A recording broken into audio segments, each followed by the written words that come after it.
15, 10, and dives to the pylon and into the end zone. Touchdown, Patriots. The field is lined.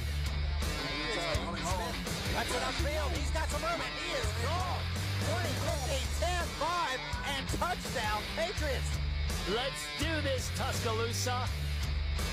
This is Hillcrest Football on the Hillcrest Football Broadcast Network. Now, Brent Jones, Brad Armstrong, and the Hillcrest Student Broadcast Crew. Hillcrest Football on the Hillcrest Football Broadcast Network.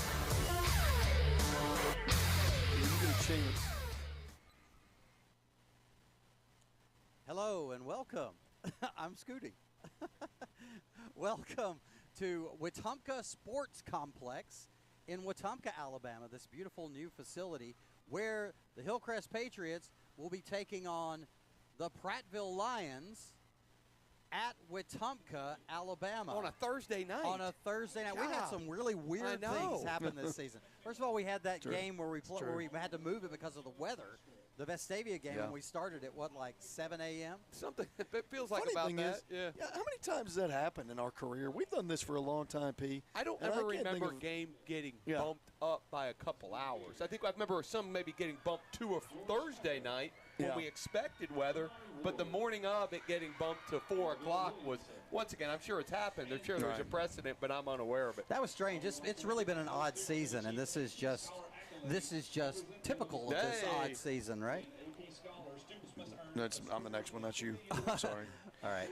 Sorry, I was a little hot. I was listening. It's just. Okay. Well, fine. anyway. Sorry, that's perfect. Thank you. Here we are. And this is a beautiful night for football, guys. It really Temperatures is. in the 50s. Look at the sunset off to the western. The sunset, yeah. Are we in Michael, can you get a shot of the sunset over there at the top of the stadium? Are we in Baton Rouge? As the sun sets over the western sky, isn't that what they say in Baton Rouge? Go to Michael's camera. So that sounds right. Yeah. So anyway, it's beautiful. It really is beautiful off to the western part. Okay, that's not the sunset, Michael. Well, yeah, it is. He's got it. He's on it. Okay, Good job, but Michael. that's not what came up, though. Whatever the case is, here in Elmore County, Alabama, just past Prattville. Just back to past him. Prattville. A little bit. Yep, we're just off State Highway 14, and we're at the new sports complex here in Wetumpka. By the way, something that Coach P and I found out, and for those of you that are tuning into a broadcast, maybe you can help us out. Here at Wetumpka, they have an end zone. I don't know, almost like a hospitality building. Show everybody that house over there to the right. Michael, see that house in the north end zone? Scroll over there and show us that. Okay, so in Wetumpka, they have that building over there, and it's the bottom part of it is for storage. The top part is for hospitality. Right. So if you're a donor, you get your name on the press box or on the scoreboard, the video board here at Wetumpka. You get to partake in the pregame festivities up there, and then you can even choose to watch the game from the upper deck or the top level of the porch.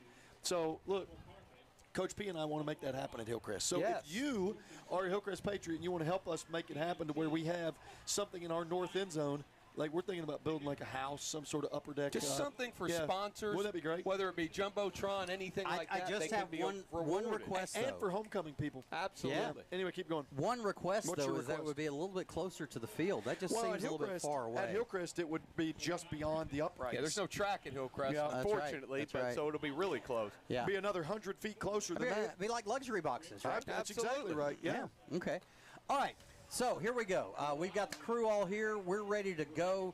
Guys, let's take a break right now, and let's find out something about more than just the stadium and our location and the oddities of the season. Let's find out about this game, and let's find out more from the man himself, Coach Jamie Mitchell. The Jamie Mitchell. In the Coach Jamie Mitchell pregame show. Hit it. Hello and welcome to the Coach Jamie Mitchell pregame show. Coach Mitchell, we've been talking about this a good bit, but even though it was a 45-20 loss, it didn't feel like a one-sided loss. It really felt like a hard-fought, tough game because your guys just have no quit in them. Yeah, I'm super proud of that. I think that's how we try to train them and how we build them. But you never know until that metal is tested like that. And we've had a couple of situations like that, unfortunately, this year where it's we've been tested to see what kind of people we are, and I think, our guys have done a great job of passing that test. We're not going to go away. We're not going to bend over. We're not just going to take a knee. We're going to continue to fight. So certainly proud of that. We'd love to be better than 4-4, but it is what it is. And heck, at the end of the day, we got 2 games left. We're going to get everything we can out of those 2. That's right. That's right. Now, I don't know. Do you know if the playoff chances are still mathematically alive, or have we been eliminated? I believe we've been eliminated. Okay. Like I said before, a lot of our coaches keep up with that close. I just don't see a way for us to get in. So we're not going to worry about that. We're going to get ready to play Prattville, and we're going to go play those guys, and we're going to let it all hang out and try to win a football game. Well, now your goals kind of shift a little bit. You got an opportunity to still have a solid season at 6-4, and an opportunity to build for the future. Without a question, I'm telling you, that was my battle cry Friday night to our guys. I don't care what the situation is. We don't get 10 of these a year. That's right. We got 2 left, and by George, we're going to put everything we can into these 2 weeks, and 2 games that hopefully we got to have a chance to win. And like you said, 6-4. I think I could go home and go to sleep if we could make that happen. But it's not going to be easy. We're going to have to go play, and both of these teams have played good football in stretches, very similar to us. They've had some windows where they've been competitive with the best that's out there. So we're gonna gear up and get ready to go. Well, this one is kind of strange. It's on a Thursday night, first of all, which is unusual, and also it's at Wetumpka, even though we're playing against Prattville. Can you explain how that came to be? Yeah, Prattville's building a new stadium. We're going to have a beautiful, beautiful place, and Wetumpka's just built one. It's a beautiful venue as well. So I think Prattville had to have a year where they could get some games scheduled off-site, and Wetumpka, I think, has worked with them, at a very successful rate for them. So, we're going to be playing on Thursday. Wetumpka's got a home game there on Friday, so it is a different week, and then obviously this week with the school situation, there's a lot of different things that it's just odd all the way around. It is. It kind of feels like Halloween a little bit. Right. But, we have to navigate all of that, and our kids have to work through all of that. So it'll be an interesting week, but we're looking forward to the challenge and looking forward to getting to Wetumpka on Thursday. Well, let's talk about the specifics of Prattville. What can we expect from them? I think they've got a big-time running back, just a really special kid that I think has had great success against everybody they've played, and they got a sophomore defensive lineman that's got offers from Georgia and about everybody else. He's a big kid, 6'4", right at 300. And, wow. So they're not without talent, Heck, I don't know that we've played anybody, in 7A that just doesn't have talent. So they're sprinkled out there, So they've got some really good pieces, and, it's going to be another environment where we're going to have to get out of our own way, stay out of our own way, and play 4 good quarters of football. With the strange schedule this week being fall break and the kids out really through Thursday, how does that adjust your schedule and the way you go about doing things? Well, if we handle it the right way, it kind of gives us an advantage. We get a little extra time, we get a little extra film time, weight time, practice time. That we're not so regulated by a schedule so much to speak. And we're going to take some time in some player development, and as far as our juniors and sophomores, we're going to spend a little more time with them, and we're going to miss some practice time not being in the playoffs that we typically get, and that's right. a big loss for us. Right. But there's some things that we're going to do a little bit differently, but our main goal is still to win a football game on Thursday night, excuse me. Thursday night. Yeah. Got to get used to that. Okay. Yes. All right. Well, Coach, thanks a lot. Different, but always great. Can't wait to see you between the stripes again. We look forward to it. Okay, welcome back to the Mark Nelson, County Commissioner of District 3 pregame show. Can we throw that graphic up there real quick, because we need to say thanks to Mark. Mark Nelson, yeah, there you go. There you go. County Commissioner of District 3, Mark Nelson pregame show. Guys. Yeah, we can't say enough. I'm serious. If you work at Hillcrest High School, then you know what, especially if, and I will say, the general classroom teacher at Hillcrest High School probably doesn't know, how much Mark Nelson does for the school. They feel his effects, though, without they knowing certainly it. do. Yeah. I'm telling you, just knowing what the three of us know of the goings-on at Hillcrest High School, we could not, I'm just telling you, we could not be what we are without Mark Nelson. And Brad, this isn't a recent thing. Yeah. This has been going on for a decade Years. plus, to where Mark has been so gracious Yes. and also so humble. He doesn't want the credit for it. So Mark probably, he's probably embarrassed trying to get all this publicity. But Mark, as well as Pat, as well as the three girls, we're so thankful for all of them and everything they do for Hillcrest. Not just financially, but just the support over the years. Well, and Mark Nelson is a parent of 3 Hillcrest graduates. Absolutely. And, they were fantastic students. And, of course, we got to know the whole family really well. But we're very thankful for him and all of his support. As we approach the end of the season here, come back to the booth, Caitlin. As we approach the end of the season here, I think we need to take time tonight and next week to really express to our sponsors how much we appreciate them. I'm telling you. And the great thing about the sponsors, too, and for those of you listening, you know who our sponsors are because we say them all the time. But we have not only a lot, I feel like we have a lot of sponsors, but at the same time, they're very loyal. And we've had them for years, and that will go without saying, but we'll mention them throughout the broadcast, but they've all been with us in one way, shape, or form for a long time.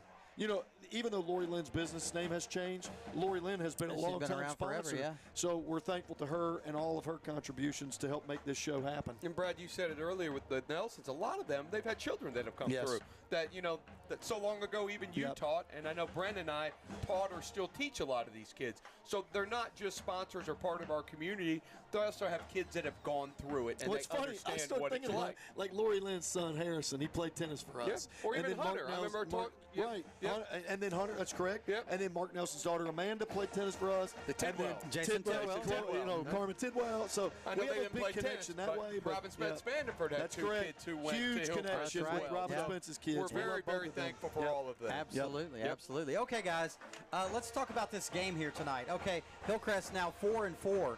This is an opportunity game to me. I agree. This and next week, opportunities to build some momentum and have some good positive things happening here at the end of the season. Get a couple of wins, head into next season with a lot of positivity and momentum. I was talking to Coach Patterson before the game. He and I were out there just after the bus ride.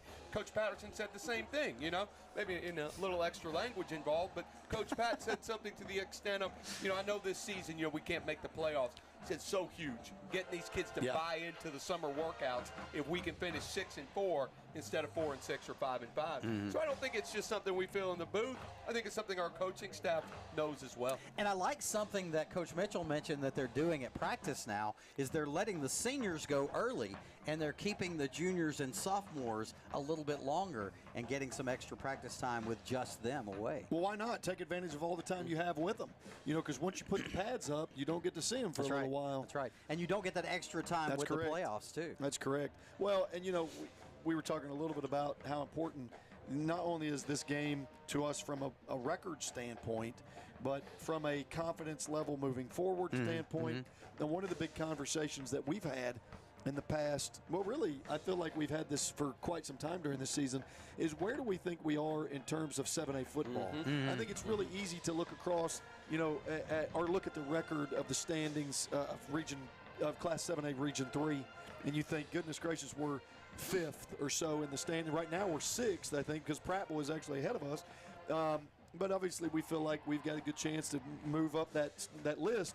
But I think it's important to note that we not only feel like that we're one of the better teams in the state, but when you start looking at the standings of 7A in general, regardless of region, we think we're in that top half. Right. Absolutely. And I really believe that, and obviously we want to get a win here to try to help prove that to our kids. Yep. Absolutely. It's all about the momentum that it can carry forward to the next season. And if we can win this game tonight and win next week, finish at 6-4, that puts us at at what, five? 4 and 3. It'd be I'm talking about it'd be for 3 and 7A. 4. 3 and 4. For right. 7A, not for our region. Oh, yeah. But for overall against other 7A programs. We We have a all winning 7 teams, record, right, except for Hueytown, Hueytown. right. So we'll have a winning record against 7A teams Sure. in our first year in 7A. Well, and that's a lot. I mean, and the thing is, typically we have played 7A teams, even when we were a 6A school, and we've had success. Playing, I think they're going to play the national anthem, guys. National anthem. Sorry. All right. So we'll take a break and we'll listen to the national anthem and show our respect, and then be back right after this. Ignite is a high school student employment initiative. We have a summer job fair, and a lot of employers have hired students from the summer job fair. If you are not involved in Ignite, you should be involved in Ignite. It will be the best decision that you will make for your company in the hiring process. It's an opportunity to grow your own workforce, to mentor young people. You can help give back to the community by helping students engage in a productive activity.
Okay. Hey, why don't we go ahead and do that? Let's segue. What a Beautiful segue. Yeah. Let's go ahead and take a look at the Alabama Express keys to the game.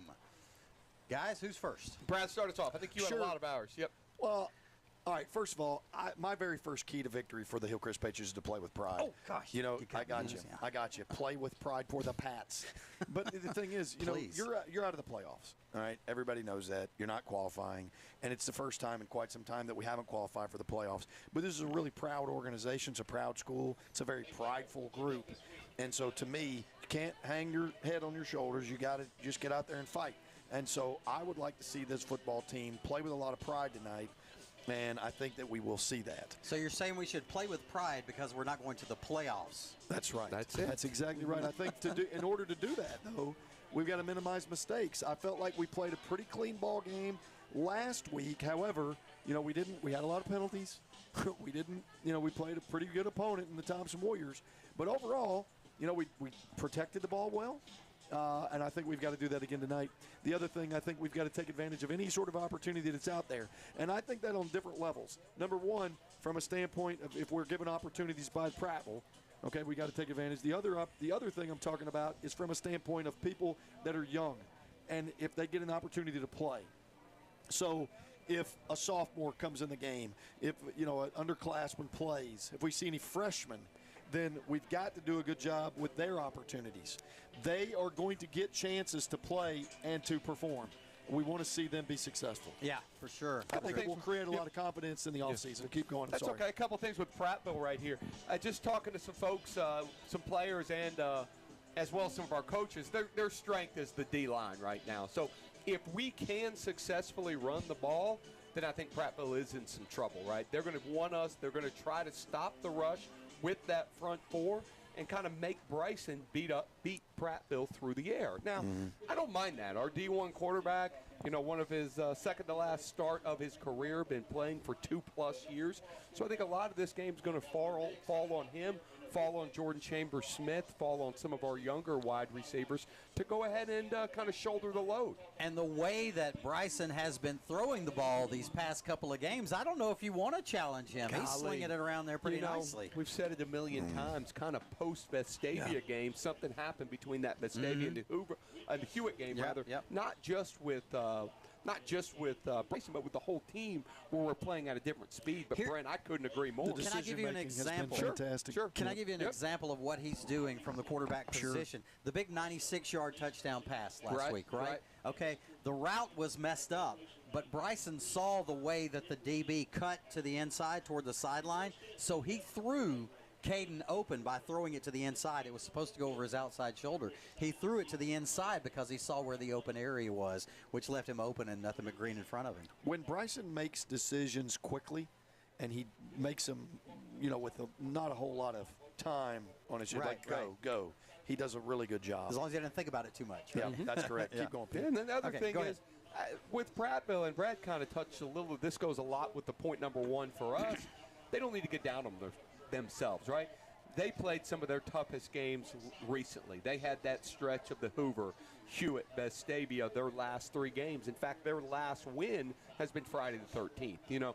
At times winning becomes a habit, and sadly at times losing becomes a habit. So, the Prattville coaches, they're probably preaching the same thing we're preaching. Finish this season strong right now. Let's go into the offseason with some momentum. So everything we said with Play for Pride, Prattville is saying that as well. And that can be tough when you have not won a game, in 5 weeks already. I think back to Friday the 13th for us, that pep rally we had against Vestavia, that seems like a million years ago to me, and that's the last time they got a victory. So that was a lot of fun, by the way. It was a great time. And I certainly hope that that they're willing to come back in the future. But I do think kind of going in with that, and I think we got a couple minutes to keep talking about this, Brad. I think if we can get a fast start, if we can, whether we get the ball first or whether we defer and stop them first, I think if we can get a bit of an early lead, maybe that starts to put some doubt in Prattville's mind of the, oh no, here we go again sort of thing. Now, Brad, you've looked at a lot of results with Prattville too, right? A lot of similar scores with what we've had. Yeah, absolutely. I think the Vestavia game was almost identical. Hoover, very similar. Yep. I do expect that this ball game is, on paper, it looks like a pretty even matchup. I'm not, obviously I would guess whatever that happens, I would guess that the scoreboard won't reflect that. Right. But on paper, it does look like a pretty even matchup. Something that I've been thinking about too, Coach P, is as this season has progressed. When we get to the band, like we do, I'm going to have this mic out there, so you'll need to swap. You'll need to swap the audio. Of our coaching staff, and I just start thinking about the poor pitiful Meaves. There's a lot of teams in this world. They're used to losing. That's it. And so, or they're used to winning. And those things can kind of permeate throughout your program, right? And you kind of overcome deficiencies if you're used to winning. And a lot of times you can kind of punch yourself in the face even if you look like a winner if you're used to losing.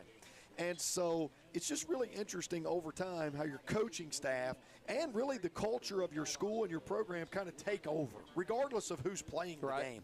And, you think about this year, I have to admit, I don't want to give Vanderbilt any shout-outs or anything like that. It's not like this is a shout-out because they win. But the way that they've been able to win games, and it has a lot to do with their coaching staff is my point. Their coaching staff has continued to fight regardless of the fact that they kind of have gone through points of time with the poor pitiful Me's. And I think about other schools in our region, other schools in the state, they might have a lot of things going for them. But if you walk out here on the game field and you start feeling sorry for yourself when something doesn't go your way, you're going to lose. No, you're right. Right. And so and you can have all the right Jimmies and Joes, but if you don't have leadership, if you don't have a culture of winning, it doesn't matter who your Jimmies and Joes are to a certain extent. Okay, guys, we've got the Alabama Credit Union coin toss out on the field, so we'll see who the captains are for the Pats tonight. Big number 73, Jaden Ivey, one of the captains. Omari Chambers, inside linebacker, another captain. And number 47 for the Pats, Jacorian May, a defensive back. All three guys are seniors, and they're captains here tonight. Jaden Ivey, the winner of the first annual Yes, he was. college football EA Sports tournament. Oh, right. Yeah. Jaden Ivey was kind of untouchable. And he certainly wasn't shy about letting folks know. It's I'll kind of tell you funny. this. Jaden's pretty quiet. Yep. But anyway, it looks like Hillcrest deferred. And Hillcrest won the toss, deferred. Prattville will take the ball.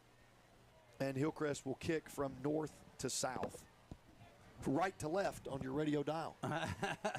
Because there are so many people out there listening to us on the radio. But if you're listening on Mixlr, I've thought about this. If you're listening, it's a great way to visualize, because I always like to know when Bob Kessling tells me, when Bob Kessling says, right, the balls are moving right to left on your radio dial, I always think, okay, now I can picture it better. We said this was going to be sponsor night, right? Sponsor night, Alabama Credit Union. Thank you. Another organization that has been with us for many, many years, sponsoring our coin toss and also providing us with commercials for our commercial breaks to advertise. That's huge. Great. You know, I have been a customer of Alabama Credit Union since, I believe, 1983. Wow. Yeah. Yeah. 1983? Yep. Coach P, we weren't even alive in 1983. Yes, you were. That is the second graduating class of Hillcrest High School. Yeah. That's right. Yep. You're exactly right. I remember when Hillcrest did not exist. There we go. I lived in Tuscaloosa, sure did. Yeah, I'm old. What? How many days now? What's today? Today's the 17th. Today is October 17th. Monday is my birthday, is the big 6-0. Wait a minute, your birthday is the 21st? Yes. You know Coach P's is the 20th. Yes, I know. His birthday's Sunday. Yeah. Well, look, obviously I hope you two have a rotten birthday. Man, I like you two, but not that much. You know, the Alabama-Tennessee game is always the third Saturday in October, and it's been this way for you two, but all my life. For a long time it went to fourth Saturday, but keep going. But it was still pretty close. Yes, you're right. It was still pretty close to my birthday. Sometimes it falls exactly on my birthday. Sure. Mine as well. Well, and for a long time you had quite a birthday. Because we haven't won this game very often. One time in 17 years? Is that right? One time in 18 now. Hey, there's Mark Garner sticking his head in One time in 18 years. There he is, Coach Garner. Hey, guys, another shout-out before we get started here. Michael Wynn is our cameraman. Michael. Good Donald job. Falls couldn't make it When tonight. I think of Mike, all I do is win no matter what. I think it's spelled a little bit It's differently. spelled a little differently, but it's the same Michael's concept. not breaking. I don't even see like a smile. Michael, are you smiling? I don't know if he's paying any attention to what we're saying. Either that or we're really not funny. Michael is a winner. He's focused, guys. He's focused on his job. Well, good job, Michael is really good at this, by the way. You know what? By the way, Michael is an office assistant. Okay, first period? Yeah. He's fantastic. Good for Michael. I'm serious. He's fantastic. He's a hard worker. We had a He new takes kid his come work to the school seriously. today. We had a new student today. And guess who the tour guide was? Michael I'm gonna Wynn. guess Michael. Michael. Yeah. It's true. All he does is win, win, win. I Any like that. chance We really this new appreciate student him. plays tennis? I already asked. Dang it. I ask every kid. Yep. Don't worry. I definitely. I can't think of the word I'm looking for. But no. I mean, I certainly recruit. But I vest. I do vet. I vet them. That's what it is. Vet them. That's still not the word I'm looking for. But Well, when you're vetting, it's like you're looking for problems, right? well, I'm just trying to find background. I wonder what's holding the game up, getting started here. Well, the officials we're are on out the on the middle of the WOTM field. broadcast tonight. Remember, I think it's we're like a the AHL 7:06 of the week. Oh, that's right. That's right. But why would anybody be watching this? I mean, watching them when they could be watching us? I agree. That was kind of a Freudian slip there, wasn't it? I was about to say, golly, Brent, you're a little down on the broadcast all of a sudden. I agree. No, obviously, with it being a Thursday night, I think there's only one of 6 or 7 games this evening. So, not going back to our sponsor shout-out, we'll probably doing some preview of some games about the RSV designs, scoreboard updates. We'll do the preview updates. There you go. As soon as I say something, I'll give you one right now. I think the biggest game of tomorrow is going to be Thompson versus Hoover, you know? Oh, that's huge. And Brad and I have already made our pick for that with each other. Would you like to make your pick for that game publicly, Brad? I will, but I need to think about it just a little bit. Okay, And I guess it's going to be easier for us because we've seen both teams in person. I was about to say, we have very good knowledge of them, getting to see both of them against our team in our stadium. So, are there other matchups of teams that we play? There are, of course, there are in that. County High plays. They play Hoover tomorrow night. Excuse me. They play Hewitt. They play Hewitt. They play Vestavia. Okay. Hey, you know what we can do here, guys? While we're waiting, we can do our starting lineups. Yeah, these may not be completely accurate because I know one of them at least is wrong, but Hillcrest is on defense first, correct? That's right. Hillcrest is on let's go to defense the defensive starters. All right, so we got Kendall Moorhead, big number 97, senior. Tavion Johnson will not be starting tonight. He's hurt. Tavion is, hurt his MCL. Josh Whitehead, number 6. I'm not sure Josh think is he's playing in the line this evening yet as well. Brooks Folks, number 44 at linebacker. Zay Hall, big number 1, a big key to the team for next year, playing there at linebacker. Jamarian Bennett, who's had an amazing season as far as his interceptions go. Also, we've got Joe Davidson, who's really stepped up in the latter half of the season at his defensive back position. Jay Leatherwood, also another defensive back. Javarsky Lanier, who was our player of the week last we're real week. happy he's healthy. You know, had a little bit of a health scare last week. We're real happy that Javarsky is back with us this week. Absolutely. Okay, so those are your defensive starters. Let's go ahead. Let's look at there's more defensive starters. Sorry, A.J. Love, of course. That's it. Yeah. Another big key to the team for next year. And A.J. Love's so big, he gets this for that long. Okay, there we go. Okay, and now we're back to Kendall. You're back. Go to the offensive starters. There we go. Left tackle Mason Booth. Go ahead. Jamarian Henton. Big tackle as well. The center, Rylan Bell, another senior who's going to be missed tremendously. Right guard, Thomas Daniels.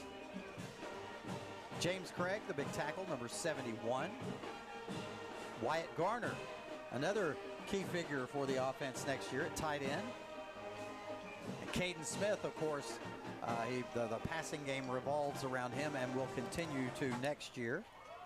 Jordan Chambers-Smith, who has only been here for 1 year, but he has really made quite an impact. And Jalen Cook, another player that we look for the future. I really wide receiver position. Cookie's a Now, real I've good known kid. Cookie for a long time. Now let's talk about the real keys to this offense for next year. Jacoby Harris, who has just been amazing as a freshman, and we get to watch him for 3 more years, and that's going to be so much fun. He's he's one of the MVPs of the offense in his freshman season. He really is. But now the next guy, I think, has been the MVP of this offense for this season. Christian Ritchie, he's only a sophomore, close to 200 yards. I got a statistic on this guy. Okay, go.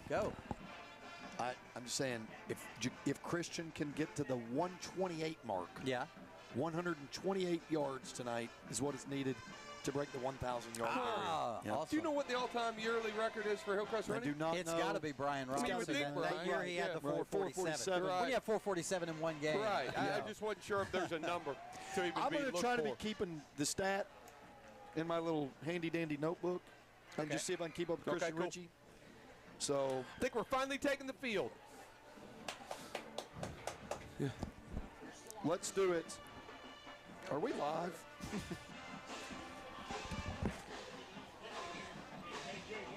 Are we on? I mean, we're live. Oh, okay. Currently it's a black screen right now, that's okay. we're currently live. Yeah, now we're back. Okay, great. Lining up the kickoff right now. Now, who's the sponsor for the kickoffs? The Hillcrest tennis team. Hey! Hillcrest tennis team kickoff. Let's talk about that sponsorship a lot. Those guys really know what they're doing. If you want to host a tennis tournament in Tuscaloosa, we're your guys. Absolutely. All right, here we go. Ready for some 7A football action. Kick is fielded at the 15, up to the 20, the 25. He looks for a little seam, breaks a couple of tackles. He's breaking through, and Prattville is going to start out with great field position at their own 47-yard line. Not the best kick coverage right there, guys. Terrible kick coverage, actually. You know, I will say this. There is a flag on the play. Oh, and right at the 31, or at the 31 and a half. The other thing I noticed Did you guys notice anything odd about that kickoff? When's the last time we've kicked in the middle of the field? It's usually to either right. hash We're or on the hash. I agree. And one Hudson side kicked or in the the other. middle. Now, I don't Yep. know if that's intentional or not, but typically Hudson kicks it to the outside of the hash marks. Right. So you can kind of pin them up against the sideline. Tonight, the opening kickoff, not so much, but there is a penalty, and it is against speaking the of Prattville. pinning somebody somewhere, this pins the Prattville Lions back to their 20-yard line right now. I think it was a hold on Prattville, pretty deep in their territory, so that very nice kick return, it goes for naught. All right, here we go. 1st and 10 for the Lions. The snap. Back to pass, looking down the left sideline, and it is caught. But is it complete? Yes, the official says that he is in bounds at the 34-yard line. So that will be enough ugly for a first down, a 12-yard gain for Did the you guys Lions. think that was kind of ugly? It's a nice ball. He threw it and kind of, I think our DB still had it back to the ball. The receiver went up and made a play. Here's a handoff around right end. He'll move it to about the 40-yard line. There on the carry is number 3, Tristan Blackman. That'll be a pickup of about 7 yards on first down, so it'll be 2nd down and 3 from the 40. And Prattville certainly not wasting any time between snaps. It's going to be cheer 2, guys. Gavin Rigdon, the quarterback, in an empty set. He takes the snap, drops back. He's being pressured. This one he throws at the feet of his intended receiver at the 45-yard line as he tries to hook up there with Higgins Burns, incomplete. No surprise, number 9. Speaking of number 9, A.J. Love, we just got him back. He looks to be down again. Looks to be grabbing somewhere in that left lower leg as our training staff goes out there, and hopefully it's something minor for number 9, A.J. Love. Yeah, we certainly. He was out at the first of the season. He missed, came back, what, about 4 or 5 games in? I think he missed at least the first 3 weeks. Brad may know specifics better, but and he's been such a big bonus for the defense since he came back. Oh, man, ever since the Hewitt game when he came back, he was really tough. And, of course, good pressure there on that left side end. They're going to be able to help him up. Let's see if he can walk off on his own powder. Sort of. Hobbling. Yep. But let's hope he's all right. Limping on that left with a brace on the right. That's another guy, if you want to talk about the future of Hillcrest football, who's going to be a big part of it for the next couple of years. Well, the good news about AJ, he's got a D1 offer. He's got, I think, Troy in his offer list. So that's good. But he's also been really good this year for when he has actually gotten a chance to play. Gavin Rigdon, the quarterback, calls the signals, takes the snap, drops back, but there is a whistle stopping play. Pre-snap penalty is probably going to be false start against Prattville. I did feel like the false start there, Brent. I didn't see anybody jump off sides, and it looks like, it is false start. Now, I look across the field, and I think earlier before the game we talked about a freshman that might see some time in Jamarian Williams. Right. On our roster, he's 37. I see a big 45 out there that listed Elwin Smith. I'm pretty sure it's not Elwin Smith. Rigdon takes the snap, drops back, looks down to the left sideline, and throws this one over the head of his intended receiver. Incomplete. So it will be 4th down, 4th and about 8. Brad, so the Lions will be forced to punt. Brad, we talked about it in the keys of the game, guys. We talked about possibly getting that momentum, making Prattville feel like, oh, no, here we go again. Defense gave up a big first down play, but after that, we're forcing this punt. Almost blocked. A high, wobbly kick that will bounce at the 44 and take a backwards bounce all the way back to the Prattville 47. So Hillcrest with great field position after the unfortunate bounce for Prattville. Yeah, it's a great punt for us, as it was barely capable of getting a first down. And anytime you have a punt like that and you're the receiving team, you'll take it.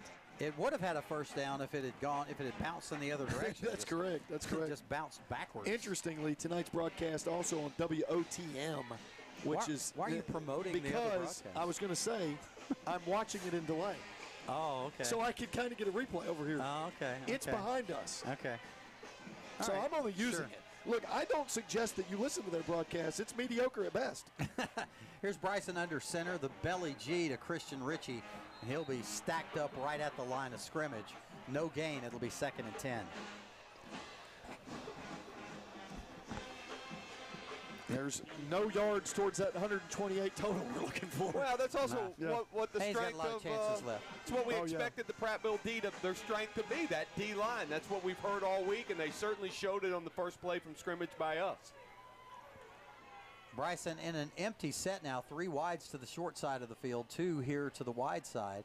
Bryson back to pass, slings this one down the sideline, looking for Caden Smith, and oh my goodness. It's in and out of Caden's hands at the 22-yard line, but I think we're going to get a pass interference call. Well, you know, the funny thing is, I see the defensive back celebrating, but Caden just dropped it. Right.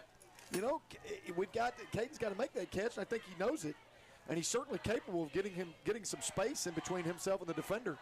We'll see what the Whitecap has to say on that particular penalty. But it is defensive pass interference. And of course, 15 yards is not an automatic first down, but in this case, it will certainly be enough yardage for it. I didn't see a lot there, guys, but we're very, we appreciate the penalty. I've certainly seen more not called this year. I saw a lot on the replay. I thought it was delayed. I've already seen the delay. Yes. I got you. By the way, that formation, I would like to come back. Let's make a note. That 5-wide formation, I want to come back to that later. Okay. All right, Bryson under center now with the I formation for the Pats. The snap, the toss sweep to Jacoby Harris. Jacoby's got some room. Moving downfield to the 15, to the 10, inside the 5, and down at the 4. Great run by Jacoby Harris. Picked up big yardage right there, guys. Ball at the 31, he picked up 27 all the way down to the 4. So nicely done by the freshman. You've mentioned it all year, Brent, and talking about how impressive he is as a freshman, but that's why you've been able to laud him all year. Oh, yeah, for sure. He just has those instincts that you have to have as a runner. He knows where the hole is and knows how to get there quickly and keeps it north and south. I love that about him. He is in the deep I formation. He gets the handoff. He drops it, but it looks like, well, I'm not sure who's got it. It looks like Prattville might have it. Jacoby dropped it, and he had a chance to get back on top of it, but it was like he tried to scoop it back up in his arms instead of falling back on it. Ah, what a shame. And it goes back to another keys to victory. One of our first things that we had for Hillcrest was minimize mistakes. A great start by our defense, big penalty, long run, and then we give it away inside their 2-yard line. So that's a tough start from us after a very, very promising opening 3 minutes. It's kind of been the story of the season. It really has. You've got to be able to put it together. Sometimes for us, it's like that's the story of the youth that we have on the team, but at the same time, that youth has got to grow up. Gavin Rigdon, the quarterback, takes the snap, hands off in the end zone. The tackle is made at about the 5-yard line. So a short gain there for the running back, Tristan Blackman. Not bad. You want to get yourself into some sort of safer situation if you're Prattville. Being deep inside your own territory, that can spell disaster if you're not careful. Rigdon in shotgun, hands it off again. Tackle is made at about the 4-yard line. I'm sorry, the 9-yard line. A little pickup there. Tackle made by the Pats, number 14, Preston Williams. Big chance here for Hillcrest, and I think this is one of those spots you want to take advantage of your opportunities. You had a good third and 3. I'd love to get the ball back with really good field position, especially after the momentum we had before the turnover. 3rd and 3 inside the 9, inside the 10, at the 9, I should say. Rigdon takes it. It's a direct snap, actually, to the running back, but he is going nowhere as he will lose a couple of yards back to the 7-yard line. Great job by penetration there by the Hillcrest defensive line. And in on the tackle there, guys, is the Pats' number 45, Elwin Smith. Now, that's who we talked about earlier. That's the freshman. We think that's Jamarian Williams, Brent. Oh, okay. Even though it says Elwin, I mean. Sorry. Yep. Okay, the punt is away. It's fielded by Caden at the 39. No, that's Jordan Chambers-Smith. He's spun out of bounds at about the 32, and the Pats will start there. Great field position. Good job by the defense holding the Prattville offense and getting the ball back. No doubt. They did a great job picking our offense up after the tough fumble for the second straight possession. Fantastic field position for our offense. All right, so here we go. Let's see if we can minimize those mistakes on this drive and put it across the goal line. Well, I think the only way to do it is to just keep going right back the same way you had the success before. Remember last time when Jacoby Harris ran for 27, it was from the 31-yard line. This time from the 30. Let's see if we can have similar success, Brent. Here's the snap and a reverse. Come on, babe. Come on, Jacoby around left end, breaks one tackle, crosses the 20, gets down to the 15, down to the 12-yard line. Nice pickup of 17 by Jacoby Harris. Watch him break this tackle right here and maintain his balance and stumble forward, then put his head down and pick up extra yardage. Pretty good job. I saw a nice block, by the way, by Hillcrest's Bryce. Well, it was Bryson out there, the lead blocker. Was it really? Yeah. Good job by Bryson on the reverse right there. Oh, Bryson's not afraid to stick his head in there. We know that. You got that right. He's a tough kid. Bryson in shotgun. The snap, Bryson sticking his head over right guard with the keeper down to the 6-yard line. Pickup of about 6. Is there a flag? No, the sticks aren't moving. That's why I thought there might have been a flag. And the referees are talking. There is a flag. Oh, it's sitting at the 10-yard line. It's right on the 10-yard line on the near I hash. see it now, yeah. And it's against Hillcrest. Yeah. Let's see what the penalty is. It wouldn't be a false start. I'm just gonna guess because it's of the holding. dead ball. Yep, it is. All right, holding against Hillcrest will take away the nice run by Bryson down to the 6. New line of scrimmage will be the 20-yard line, just outside the Centel Home Design red zone. Thank you, Jessica and Chris. Jessica and Chris and Josie Beth. another Yeah. Hillcrest tennis kid. Yeah. That's great. And let's not forget Harrison and Preston, who also went to Hillcrest. Those are good guys, too. Yeah. Bryson in shotgun, drops back to pass, looks downfield. Caden Smith is there, and it's touchdown, Patriots. The 20-yard touchdown pass from Bryson Kimbrough to Caden Smith. The Pats scratch the board first. Yeah, nice throw that time. Really similar to the previous play where there was the pass interference called by Prattville, and Caden wasn't able to come up with it due to the penalty. Bryson got the similar look, and that time threw a nice pass again, and that time Caden came up with the touchdown grab to put the Patriots on top here in Elmore County. Oh, here's the two-point conversion. Jordan Chambers-Smith will just run it in over right end, and it's good. So the Pats go up 8-0. When you line up for two in that particular situation, there's all kinds of options. And the defense has to figure out what those are.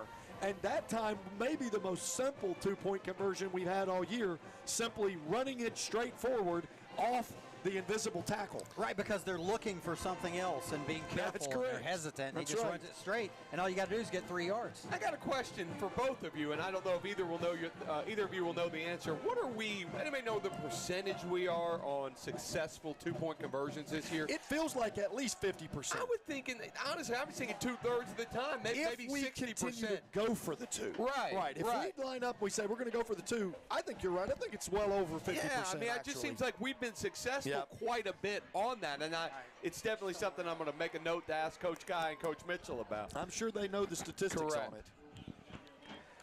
We're going to, and obviously, do we want to take a break, or are we going to keep talking through this one? There's a WOTM break. Oh, okay. Well, no, we can just keep going What are you because saying? we took a. Can you? Are you trying to say that we can talk a lot of nonsense?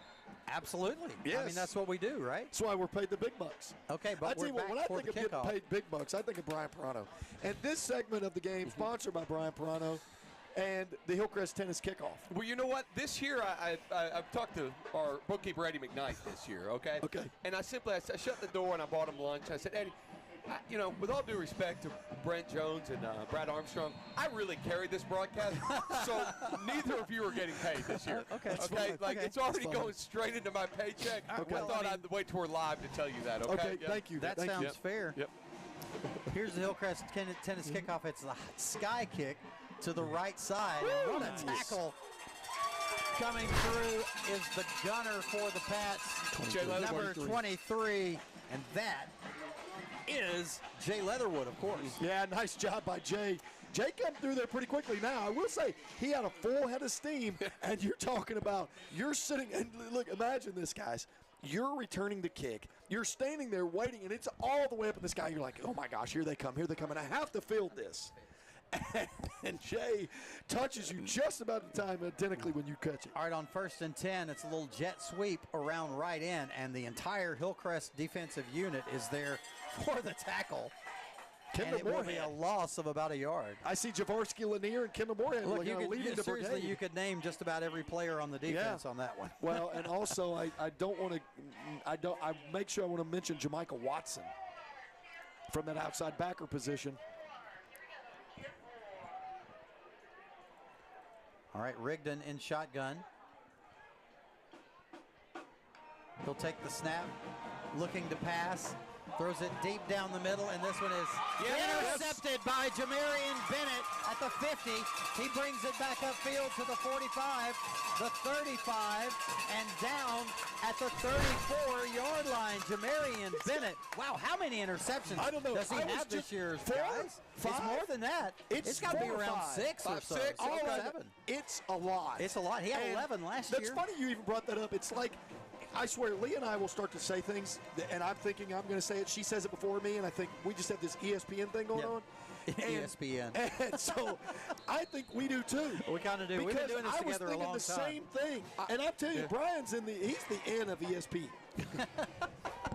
I'm the ESPN, the end. Yeah, you're right. You got that right. No, great play. It was a great pick because it was not an easy pick. It looks like he caught the back of the ball. It was also a good return for about 20 yards. I want to say something about that in just a second. You got time. Oh, okay, I do. Time out us. Every time the ball is in the air for an extended time, I look down and I try to find number 0 because I know that he's going to be somewhere around the ball. He's always looking at the ball. Yeah. He's like a center fielder.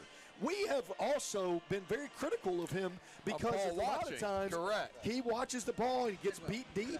But tonight, that play was made because he was a ball watcher. Yep. And he's made a lot of interceptions because of that ability. Now, while I got a chance, guys, I would like to mention, or at least ask, we saw 5 wide. We saw the trips and the twins set up. Oh, yeah. I've seen that a lot lately. In fact, I feel like since the Hewitt game, and you correct me if I'm wrong, and it's the point. Since the Hewitt game, I feel like we've run empty set way more than prior to the Hewitt game. You're right. Now, I will also say, I feel like this team has totally played with a different personality since that game as well. Agreed. So much more confidence. Yes. Bryson in shotgun, flanked by Jacoby Harris. The snap, Bryson back to pass, evades a tackler, decides he'll keep it, and he spins forward all the way down to the 32-yard line. So a nice job of making something out of nothing. Bryson ends up picking up a couple. It'll be 2nd and 8. It's like you said, Brent, great job. That could have easily been a 3 or 4 yard loss. Even after he was under wraps, he was able to fall forward, pick up some positive yards, and put us slightly ahead of the chains. All right, here we go. 2nd and 8 from the 32. Bryson takes it. The speed option. Jacoby Harris breaks it up the middle. Jacoby's on fire tonight. Breaks the tackle. He's to the 10. He's to the 5. He's in the end zone. Yes. Touchdown, Patriots. Jacoby Harris with a 32-yard touchdown run, putting the Pats up 13-0. Brent, you mentioned the MVP of the season pregame for us was Christian Ritchie. Everybody see Christian's block right there? Yes. The initial block, it would have been a tackle for loss. Christian did his job, picked up with an outside linebacker, was allowed the run to be cut back inside, and we're celebrating because of it. Beautiful. 14-0 now because of the 2-point conversion, and we'll have the Dr. Brandy Patterson of Brookwood Women's Health Center extra point attempt coming onto Hudson Hall. Dr. Brandy Patterson, guys. Imagine that. Thank you. She's right down in front of us. Thank you, Brandy. She joins us every week to watch our Patriots with us. The snap, the kick, it's up, it's good. 15-0 in favor of the good guys. Off to a good start, 5:05 remaining here in the first quarter. So far, I've got Jacoby Harris, 4 carries. I've got to do some quick math. I should have spoken less quickly. Go ahead and talk. I want to do some math real quick. Go ahead. You talked about kind of the two-headed monster we've got for the next couple years, but it's very refreshing to see. They're obviously competitive kids, but they also love each other. They're also two very good friends, and Christian is as happy for his success as anybody else on that field, guys. You got that right. Yeah, and they've been playing together for a long time, too, since one was in the 7th and one was in the 8th grade. Right, nice. right. Brad, you get your math done? I do. I have Jacoby Harris with 4 carries, 77 yards. Wow. A fumble and a touchdown. Brian Robinson's getting a little I know. getting a little worried, early. Okay. 4 carries for 77 yards. It's early. You'd have to even extrapolate that over 4 quarters, and he still doesn't have it. So. No. He'd need a lot more. We'd have to have a lot worse field position. I agree, and a lot of long runs. Yep. Hillcrest Tennis kickoff. Hey, about Hillcrest Tennis, that sponsor, huh? Tell you what, those guys are Here's great. the sky kick to the right side, fielded at the 19-yard line. The return down the left sideline and out of bounds. Let's see where they mark him. Way across the field. I can't see where the line judge is. I don't see him. 31-yard line. 31. Okay, all right, yeah, got it now. All right, so the Lions will start there, 1st and 10. Well, we can't let our foot off the gas, though. Great start, but I would love to end this game in the first quarter, guys. Yeah, I know. I wish. And then we'd get home earlier, too. Well, that's crossed my mind. We have a new quarterback in the game for the Lions. Here's a handoff. Zay Hall comes in to make the tackle after a short gain of about 1 to the running back, Tristan Blackman. And congratulations to Zay Hall for his recent offer from North Alabama. His first Division I offer. Okay. Home of Kendrick Davis. Yeah, he's still there. Yep, he sure is. Proud of that kid, man. I'm telling you. Kendrick getting an education. I love it. A.J. Graham. For free. A.J. Graham is the new quarterback. He's listed as an athlete. He will take a sweep around right in, and there's Zay on the ground. They got it. But Prattville is able to recover it. Zay not only made the tackle, he forced the fumble, but unfortunately the Lions were able to recover. We talked about what a different team we are after Hewitt or so. Yes. Boy, it seems like that coincides with number 1 being back on that field sometime. The other thing is, too, the level of effort that our defense is playing. Remember the Hueytown game where we were talking about how much they flew around the ball? Golly. And there were so many almost pick sixes and Marvin Johnson. And it's just been a lot of energy on both sides of the ball since that moment. Okay, Rigdon is back in at quarterback. Rigdon looks to the sidelines, checking his coach's signals, changes the play at the line of scrimmage. Timeout, Brent, timeout. Do we need a break? Okay, no. Okay. We've had several stops, but while we have a timeout, guys, who is the sponsor of our timeouts? Tidwell Paint and Body. Yes. Thanks again to Jason Tidwell, tidwellpaintandbody.com. Brent, you have personal, we all know Jason personally, but you have personal history. Too much. With tidwellpaintandbody.com. Why don't you talk a little bit about that? I mean, his service is great, but he's not a service that you want. Unless you're just wanting to get your car painted. He's great with the body work. I almost got destroyed at sitting at a red light. Brent, I remember that. That made me so upset for you, man. Oh, my gosh. Intersection of 69 and Patriot Parkway over there by CVS. Yep. I'm just sitting there, minding my own business, waiting for the light, and suddenly this enormous pickup truck comes flying at my face. You're so lucky. There was absolutely nothing I could do. And thank goodness it didn't mess up your face. I know. It made me go bald. I had this full head of hair before that, but I don't know what happened. Yeah, I was very fortunate. Scary. I think of it every time I'm stopped at that light. Well, we're thankful you're with us and thankful for Tidwell Paint and Body. Right. No kidding. All right, here we go. Rigdon, the quarterback, takes the snap, drops back. And he's hit in the backfield. It's a fumble, and it's scooped up by one of the offensive linemen. He'll rumble forward to about the 32-yard line. So it ends up being a loss of about 2. But look guys, at Coach Patterson. That's exactly what I was about to say. Look at Coach Patterson. I mean, he's down there right at the first down marker going crazy. This feels like last year's defense. Listen, it's been this year's defense has played with the same effort. Now, they've had to play a lot better offenses this year than they've played in the past. But at the same time, that intensity has not waned. Got it. That's going to be a flag. He got blocked into it. He got pushed into it. Be a flag. Jordan Steele ran into the punter as he was trying to block the kick. Flag comes in, so it's going to be a roughing the kicker call. All right, here's the good news. I've got a replay I can look at. Brought to you by the other broadcast.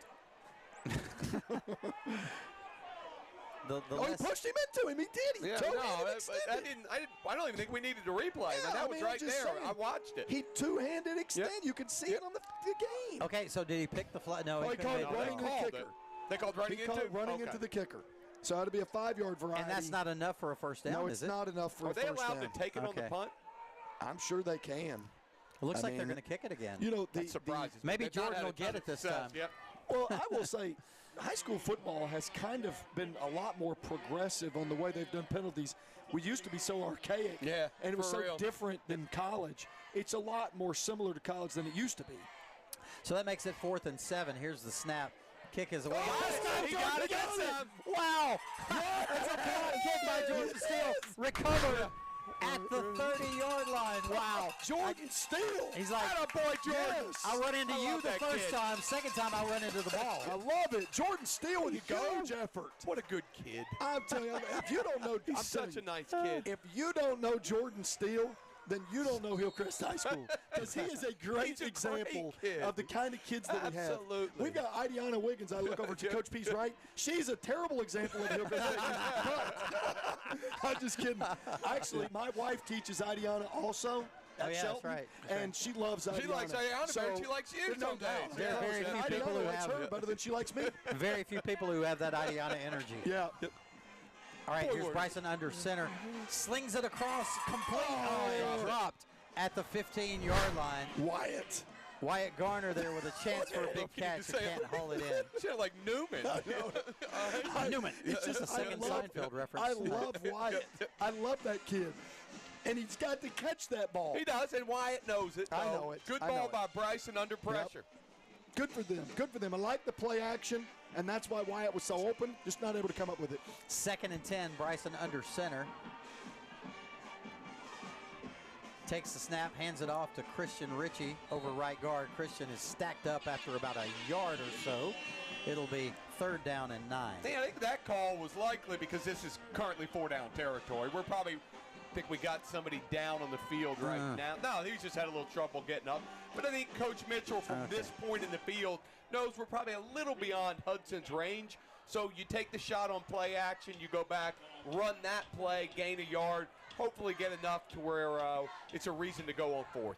I'm giving it to number 4 here. He's on fire. It's a toss sweep, though, to Christian Ritchie. He cuts it up over right guard, stumbles a little bit, crosses the 25 down to the 23. A nice pickup, makes it 4th and about 4, and I think you're right. This is going to be 4-down territory No for the doubt. Pats. I agree. Why not? You're up 2 scores. You have all the momentum in the world. Go for it. And if you don't make it, you're still giving it back to them in not so great field position. I agree. That looks like 4th and 4 to me. They've got 4th and 5. No, I was that's trying to less give him than 5. Bryson under center. Play call change at the line of scrimmage coming from the sidelines. second timeout, guys. Second timeout. Wow. How many timeouts have we had in this quarter? Well, remember, a lot of them are TV timeouts, but this time, the second timeout here brought to you by TidwellPaintandBody.com. Thanks again to Jason. That was Hillcrest's second timeout of the first half. And again, we've said this many times, but we appreciate how many timeouts Tidwell Paint and Body pays for.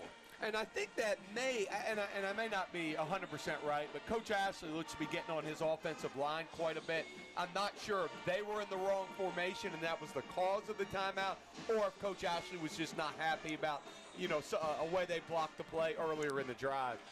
Thomas Daniels there at the right guard position, one of my favorite kids of all time. Griffin and Thomas grew up playing baseball together, so I've had the benefit of knowing these kids since like birth.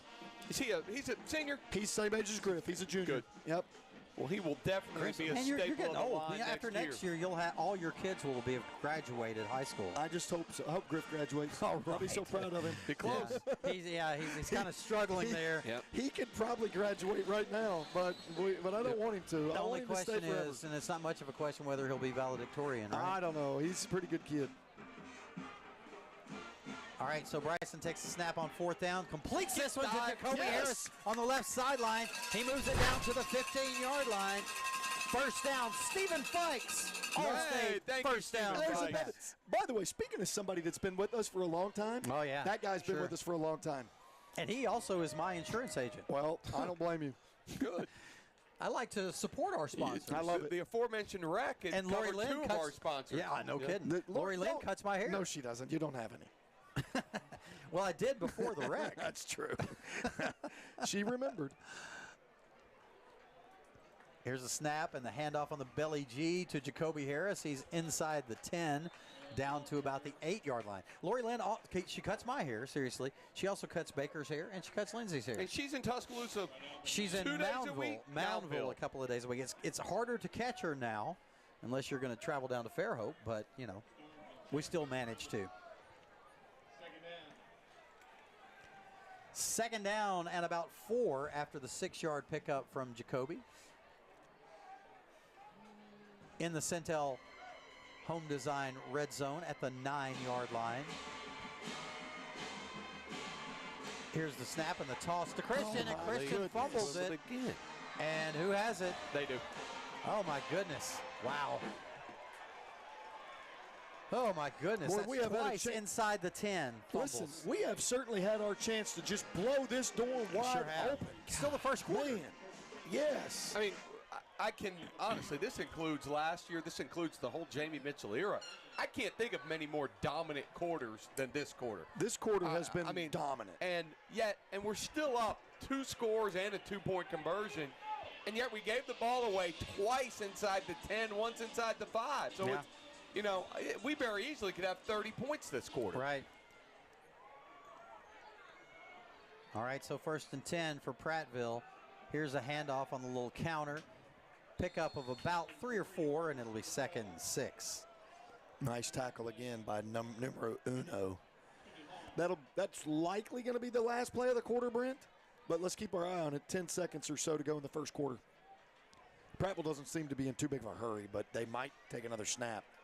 Yeah, we're down to 5. Yep. Looks like they're going to take one more snap, probably, No. or maybe not. Nope. So that's the end of 1. Hillcrest up 15-0. Could have been a lot more. We're back after this with the second quarter. This is the Hillcrest Football Broadcast Network. When the Patriot Nation gets hungry for Chinese food,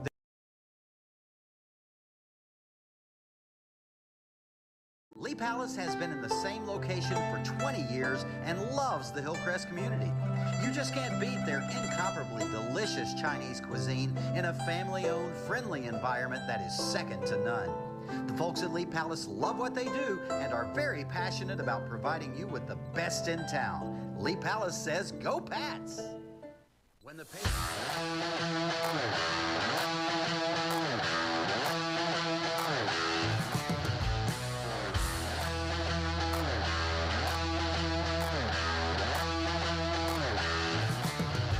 Indians play their home games. They have a game Friday night. So Prattville, who has been borrowing their stadium for the season, I'm assuming that they've been borrowing the stadium on Friday nights when Wetumpka has played away games. From my understanding, and this is the way it was explained to me, is that the deal was, yes, you can use the stadium, but when you have a home game, it will be on Thursday nights. Correct. And so it even didn't matter. if they're playing away? As far as I understand it, that's correct. They actually host Park Crossing tomorrow evening. School out of Montgomery. So 2 straight home games here, one by Prattville, one by Wetumpka. Correct. That makes me think, do you guys remember last time we were in Madison, we went and played Bob Jones. Now, we did also play James Clemens, but we played them in Athens. Oh, yeah. So anyway, but I remember back-to-back years, we were at Bob Jones at the Madison City field that's shared by Bob Jones and James Clemens. And remember, the field was in atrocious condition. And so we commented a lot about how sloppy the field was. And then the next year, there was a lot of rain, a lot of in the forecast. We ended up playing the game at Athens High School. And it was, we were 3-6, and it was like a Thursday night. You're exactly right. And I'm talking about it was raining, cold as it was heck. Miserable. It was, and we lost. And we got home at 2 o'clock in the morning. Ethan Crawford was a freshman. And we had to get up the Man. next morning and go to work. That's the way it is. That's called big boy life. I don't want to be a big boy. I know. All right. Here's Rigdon in shotgun, taking the snap. Handoff on the little draw play. And coming up to make the tackle for the Pats, big number 97, Kendall Moorhead. He just absolutely enveloped the running back. I mean, it's like they turned into one human being as Kendall wrapped him up and took him to the ground. Guys, does Kendall have any offers anywhere? I don't know off the top of my head, but I would be should. shocked. Kendall is a good football player. He is. He's been fantastic for us. Obviously, the lineage is there, too. Sure. Rigdon takes it, drops back, being pressured, releases, completed on the right sideline at about the 20-yard line, but it's no gain, or maybe about a yard. No, he picked up a But that is enough for the first down, and the 6 will move. It's just a bad angle from over here. Rigdon, boy, his grandfather was a heck of a running back for the Redskins. That's Riggs. I was thinking, what is he talking about? You mean John Riggs? John Riggins. Yep. Riggins. Yes, John Riggins. Not, Yes. Riggins, not Rigdon yep. or Riggs, Yep. but Sorry. Riggins. Yep. That was a terrible joke. Taking lessons from me. Yeah. Here's a handoff and a big pickup down to the 29-yard line. And that's going to be about a yard short of the first down. Guys, you know, these two opportunities that we've missed inside the 10 can make a difference here. If Prattville finds some steam and scores right here, And so then far, it's so a good. one-score game. You're right. So far, so good on this particular drive, Brent, and kind of took the words out of my mouth for sure because I was thinking. It's that ESPN. Well, it is. And you start thinking about why you're up 2 touchdowns, and it could have been 4 touchdowns. But instead, Prattville's trying to put something together here.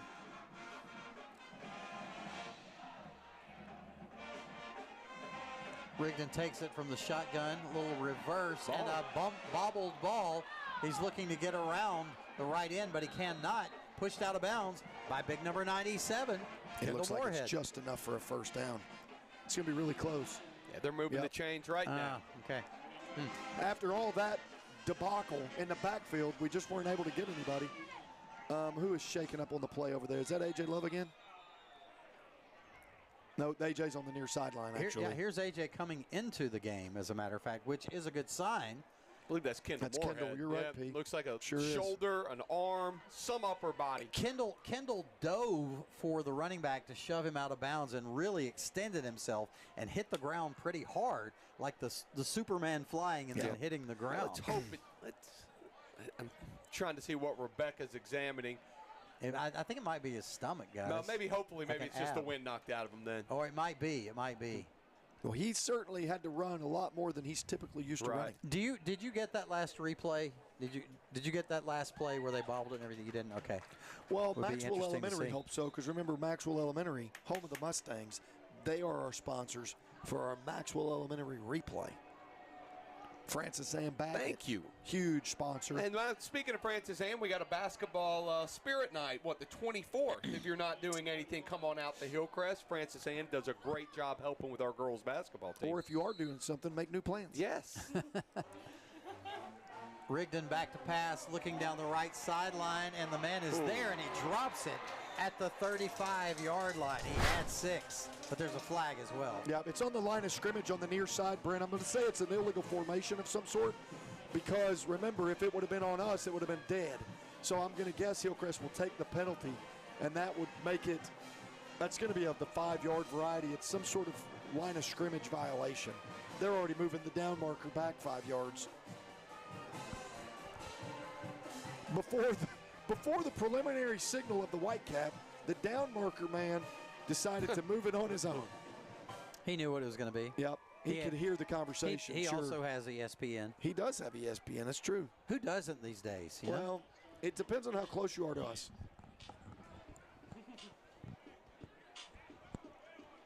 All right, so 2nd and 15 now, as the new line of scrimmage will be the 25-yard line. One of our favorite basketball coaches, I mean, we only have a few, so she's one of our favorites, Abby Isom. She's actually an associate or assistant athletic director now. Here's a little draw play, and going nowhere on this one is the Prattville running back. As coming in to make that tackle is A.J. Love. You know, we saw A.J. hobbling off the field earlier. It's great to see him back out there making tackles. Oh, no doubt. Are you kidding me? He's fantastic.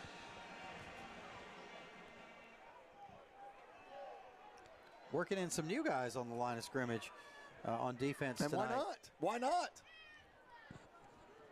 Who did you say number 45 is? 45 is Jamarian Williamson. Okay. Excuse me, Williams. Jamarian Williams, okay. Making some noise out there. Rigdon back to pass. The slant pattern is caught up to the 35. Breaking tackles, 40, 45. Marvin Johnson is unable to bring him down. He's down the sideline, and he will score. And that is a 75-yard touchdown pitch and catch. No flags. However, there is an injured Patriot on the field. As soon as Kelvin Blue caught the ball in space, you could tell we were going to have trouble tackling him. And now those 2 fumbles inside the 10 look worse. Now, Absolutely. I was thinking the exact same thing. Can we see the Patriot that's down? I can't tell. Actually, I was kind of trying to catch the play. Let's see. I'll It be able to tell you is in just a okay. second. It's number 45. We were just talking about. Yeah. And I'm not Jamarian. sure. That might actually be Deshaun Pope. He usually wears 95, but he might be wearing 45 tonight because it looks like Deshaun Pope from a stature standpoint. All right. Well, the Dr. Brandy Patterson extra point attempt coming your way. Hillcrest now up 15-6. And those 2 fumbles inside the 10-yard line looming large as it turns into a 1-score game. Not yet. They've got to make an extra point for that to happen. Well, that's true. Let's hope they miss it. I don't want to jinx anybody, but I'll jinx the other team. Is there it not somebody a else reverse down? jinx, on their though? sideline. Where are they? Like right there, the 42-yard line. Oh, I see what you're talking about, Jonah. Jonah, our crack spotter. Uh-huh. We believe it's kid. a Prattville Yep. young man down on the far Let's see, he's getting up. 42-yard Oh, line. it's one of our Hillcrest. kids. Yes. It is one of our It's kids. Marvin. It's Marvin Johnson. I saw Marvin go over there to try to make the tackle. Yeah. And Marvin's having to be assisted, not putting any weight on one of his legs. On that left leg, yeah. Yeah. That's a Not tough a good break right sign. there. Nope. That's tough. He dove and landed on his shoulder, ankle, shoulder, something. So 2 players taken out on that play and a 75-yard touchdown. You know, That was not good. No, certainly not. And, you hate to see any of our young men get hurt at any point during the season. But, Marvin's really come into his own this year. Had a big blocked field goal against Vestavia a few weeks back on Friday the 13th, if I remember correctly. So we certainly hope this is not as bad as it appears to be, though. As a matter of fact, I was talking to Marvin today. I said, I sure would like to see you block another field goal tonight. Marvin is in my new Theater 1 class. Yes. Well, you'll get the check on his status probably sometime I guess early I next probably week. won't see him tomorrow. Right. He's not moving right foot. All right, the extra point attempt coming.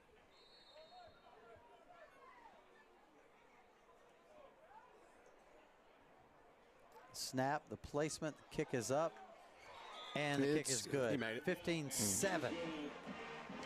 Yeah, in my new first period class, guys, there's Marvin Johnson, Jordan Chambly, and Miles Madden. Hey. Wow. Hey, I will take on any class in the school in There football. you go. There you go. I'll tell you what, you need to have a play. What play could you About have with those clowns? It? Is that a play?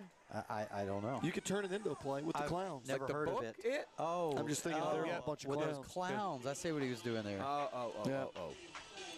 I didn't get it at It's first. okay. It was bad. It was. It was bad. It's such a flexible word. All right, Hillcrest tennis kickoff. 9:15 remaining in the first half. The Pats up 15-7.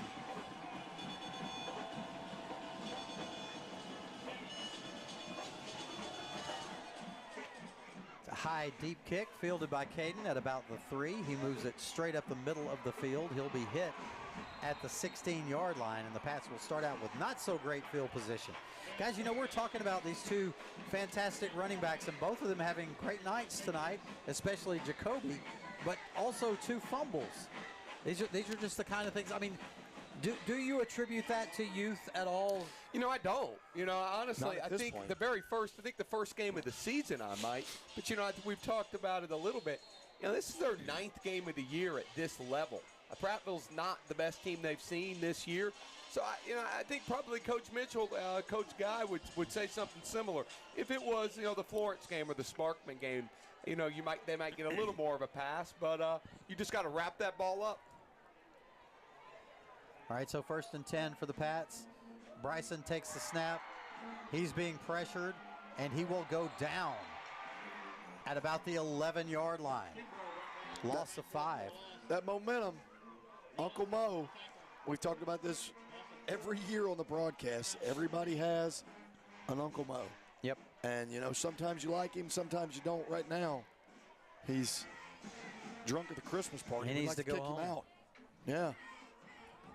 Or he needs to come back to our table. Correct. Put that down, Uncle Mo. Come back over here with us. 2nd and 15 for the Pats. Bryson with the Statue of Liberty reverse to Jacoby Harris. Jacoby cuts it upfield. He's got room. He's all the way down to the 36-yard line. Huge pickup for Jacoby and a Stephen Fikes All-State first down. Yeah, good job by number 9, Jake McConnell, one of their D linemen. He was pursuing the play. I think if Jacoby's at full stride, he gets him, but he's able to get a hand on Jacoby. Otherwise, I think we're celebrating another touchdown. Just the vision that Jacoby has as he's running through traffic is amazing to me. That's what makes him special. So after the Stephen Fikes All-State first down, new line of scrimmage to the 36, and whistles blow. Is that, it's timeout Prattville. Okay, so Prattville takes the timeout, and we will too. We're back after this. Hillcrest 15, Prattville 7. This is the Hillcrest Football Broadcast Network. Hello and welcome to the Coach Jamie Mitchell pregame show. Coach Mitchell, we've been talking about this a good bit, but even though it was a 45-20 loss, it didn't feel like a one-sided loss. It really felt like a hard-fought, tough game because your guys just had.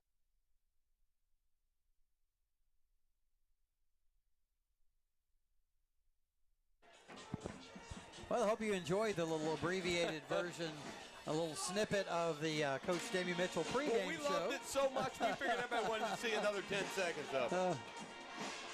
Thanks for that. It's that Idiana, I mean, what are you going to do? What are you going to do? I don't know. I don't know. I don't have any Idiana. I agree. Well, nice play. And here's the thing. I will say. All right, Trey, we see you. You're waving. The momentum offensively has been on the ground, obviously. I'd like to get that party started again. I'd like for us to get back to action, Idiana. There we go. Okay, and it's not the pregame show. We'll get this fixed here in just a minute. All right, the snap, the handoff. Christian Ritchie tries to bounce it back in the other direction, but he's going to be tackled in the backfield about 3 yards deep. They'll spot it officially at 33, Brent. So that's a loss of 3 by Ritchie. Yeah, and honestly, a lot of air, air taken out of the balloon with that fumble and then that long run right there.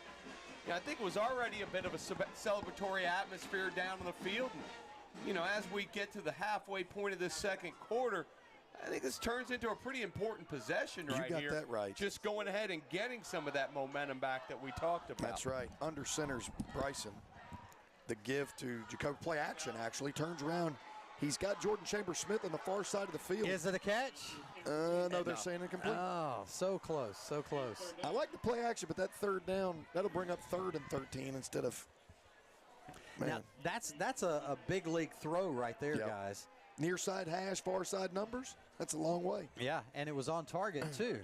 A lot of times when you're in 2nd and very long, you can typically guess that the call would be a run. And then, of course, Hillcrest goes play action there, but now we're sitting with 3rd and long. Well, 3rd and about 12. Bryson back to pass, looking down the right sideline. He has Caden, and Caden is able to pull it in at about the 35-yard line.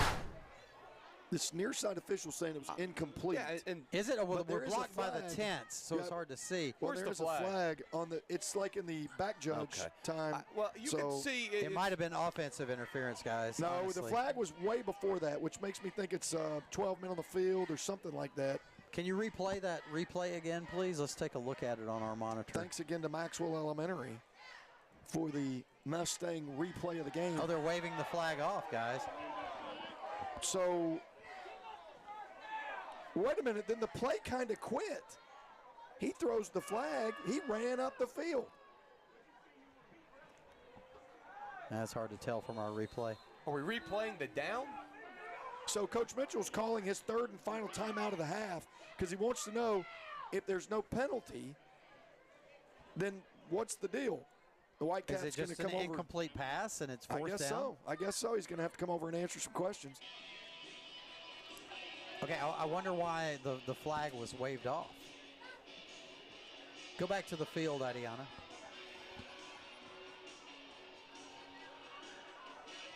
By the way, and the catch is good on the replay. I can see it. Obviously, it doesn't matter because we're not going to be able to replay. But Caden's got his right foot down. He only needs one in high school football, and they showed it on the WOTM broadcast, and it's a good catch. And this feels like something that shouldn't go on at this particular time of the game. They're having a little field goal competition. And it's the old 13-yard attempt. It's good. Nailed it. He needed to. Wow. He needed Nick Saban as his holder, and he could have kicked it a lot further, By right? the way, Oh, that okay, guy yeah. kicked. That guy kicked him. That's how Yeah, but only when Saban was holding it for it. Well, he kicked it well both times. Saban was the holder both times. Now another kicker. Let's see. This Now it's go to hold. She really needs Nick Saban, right? Yeah, It she fell off does. the tee. We all need Nick Saban, don't we? So I want to know what the outcome of this particular timeout is, and I don't think it's going to change anything. So it's going to be. Oh. Hey, but she got it, didn't she? Yeah, it's good. Yeah, that's no Amari Johnson Or Lexi or Seegers. Lexi Seegers, but that was quite the kick. Yeah, back that thing up to the 20, and let's see you kick it. Which is where Lexi and Amari was nailing it from. No doubt. I'm still And interested Peyton Racker, by the way. correct. I'm interested to see what this call is. I mean, the down marker still says third down. Now, is that just an oversight? Or is that Well, the offense is coming back on Right. the field. What was it? Was it I don't dead know. ball? I have no idea. They blew the whistle. Nope, here they go. They're changing And he's it. saying third down. Well, they're about. Yeah, okay, I mean, it had to have been dead ball then because there's no yardage marked off. That's right. And the down doesn't go away. So Bryson's in an empty set now. He's back to pass. Slings it deep down the left sideline. There's nobody there. Incomplete. All for naught, as it's just high school football. I wonder if it's like this in Connecticut, where some lady below is going, I would guess it is, because even in Connecticut, Probably they're not more than that's that what they makes do. sense. Honestly, we kind of joke about that lady, but that's a tough call. That is a tough call, if, man. If that Telling that you, I agree. replay was accurate, and I have no way of thinking it was not accurate, that play looked like it should have been continued, and the inadvertent flag cost us a possession. Jordan Chambers-Smith gets a nice line drive punt away down to the 31-yard line. And some room as the receiver breaks free, moves it to the 50, and we're going to tack 15 yards onto that one because he was tackled with his face mask. Now, I thought there was a hold back here, but I didn't see a flag. Did you guys? No. Okay, because I'm just saying because of the black tents on our sideline, I was hoping that there was one. But it looks like the only variety we're going to get is the face mask by, it looks like, Jordan Steele. Am I wrong on that? I don't know the number, but he's Yeah, it was but Jordan that's Steele. right in the spot of where the face mask occurred. It looks, by the way, the first half right now has been dominated by Hillcrest, but the mistakes of Hillcrest have also made this game a lot closer than it has been. What was that key? Minimize mistakes? Well, we've maximized them, We honestly. really have. And Prattville has taken advantage of their opportunities. Yep. And we have not, as much as we should have. How about that? Right. This game should be at the minimum 28-7.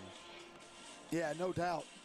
And we've had success running the ball. The 2 fumbles, obviously. I wonder what he could be. I'm just wondering what he's talking to the Prattville coach about. I mean, is there a reason you would not want to accept this? It's like how many? I mean, you want the penalty? Why would you even ask him? It's 15 yards for free, guys. Right, it's like somebody offers you free ice cream. What are you going to do? Right. Yep. Well, I mean, the thing is, it's after the punt. There's not a lot to discuss. Well, there's obviously something that went on that we're not aware of. And Jonah makes a good point. My crack statistician over here to my left, unless there's a second flag.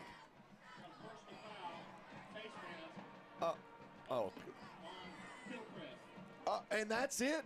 Yeah, that took forever. Hey, sir, do you want 15 yards? Yeah. Think you about do? it. Okay. Let's discuss it for Are a few you minutes sure? and see if I want this. 15 Here's yards. what's going to happen. If you don't take it, you get it at the 50.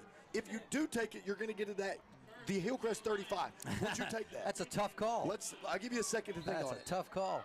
All right, but as it is, 35-yard line, the line of scrimmage. Prattville only down 1 score and in Hillcrest territory. Here's a handoff over right guard. Not a whole lot of room there for Tristan Blackman, the running back. He'll pick up a couple. It'll be 2nd and 8.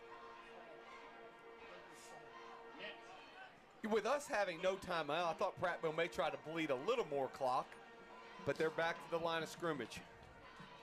Well, this offense moves fast, that's for sure.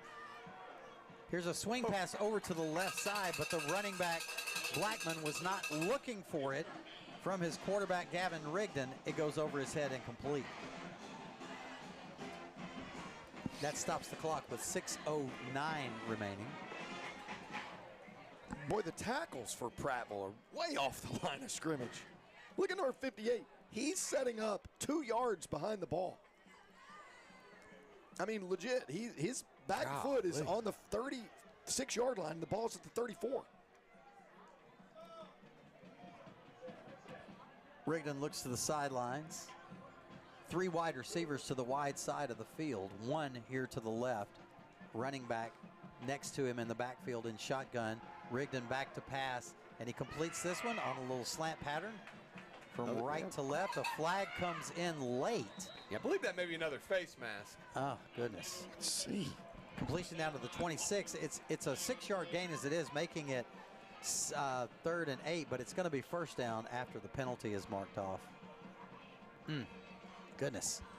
Penalties, fumbles. Yeah, that's another story of the season. Then I must have. Is there a 5-yard face mask variety in high school football? Well, did they? Maybe there is. I don't know. I'm just wondering what that call was. Did he signal that? I didn't see anything signaled. I didn't see anything. That's right. They just like throwing their flags around. Well, there were multiple people who saw the penalty, whatever it was. Rigdon back to pass, being pressured, completes it to the right side. He's tackled at about the 12, so it's a good pickup there. Of about 7, it'll be 2nd down and 3. That was a nice little play. And Jeremiah Beverly from that left end position, good pressure, not able to get his hands up to deflect the pass like he wanted to. But good tackle by Jay Leatherwood. Rigdon takes it, play action, rolls out, slings it out incomplete at about the 9-yard line. It's a pretty big play, guys. Just considering the way this half has gone, I would love to force a field goal here or force some sort of decision by Prattville, you know, to be 3rd and 3, get it to 4th and 3 or potentially more. I'd love to be able to get the ball back with plenty of time, still up by a touchdown. Right. It is 3rd and 3 as it is. They need to get to the 10-yard line.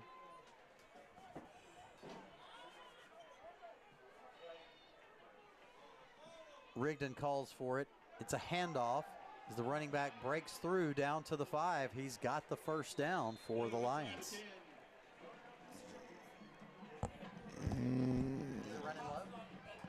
Let's see. The down marker switched to first. I'm guessing it's going to be first. Yeah. I think the question is it going to be 1st and goal I think it is. The chains are down. So it's 1st and goal from right on the 10.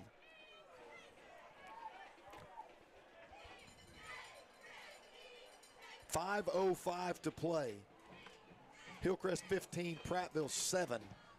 Clock is running as we approach the 5-minute mark. Shotgun set.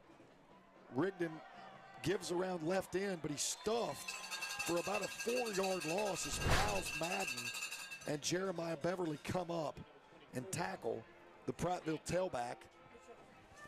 It looks like that particular carry by Prattville's Kelvin Blue, and they'll call it a loss of 4. Little bit of indecision there by the Prattville running back right there, and that came to our benefit as it becomes 2nd and goal from, it looks like, the 14-yard line. That's right. 4:20 to play. Shotgun set.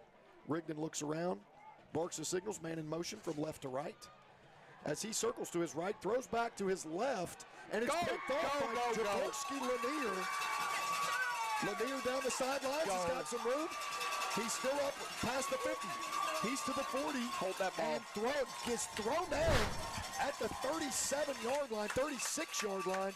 So pick and run back by Jaworski Lanier, and maybe some of that Hillcrest momentum was regained by that really nice defensive play by the Hillcrest defense. Uncle Mo decided to come back to the big table. Well, thank you, sir. Uncle Jaworski decided to kick Mo to the curb and said, "I'll be Mr. Momentum myself." Put the beer down, Mo. Great job by the back of the table. Jaworski, Brent, you talked about earlier, is it their youth? Can that still be to blame?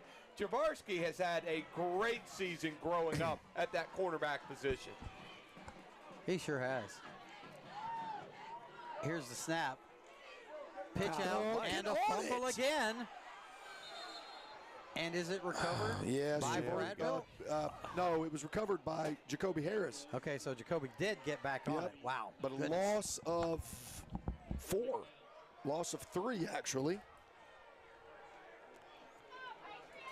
Listen, the pitch was not absolutely perfect. It was, 5%. Definitely catchable. Oh, it was more than catchable. It was probably, it was slightly behind him, but he has got to make that catch.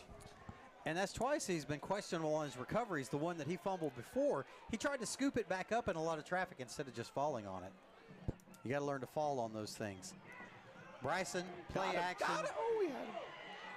Slings it down the middle of the field, looking for it. Yes!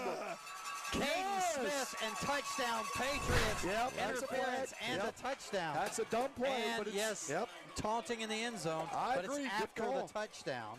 That's a good call.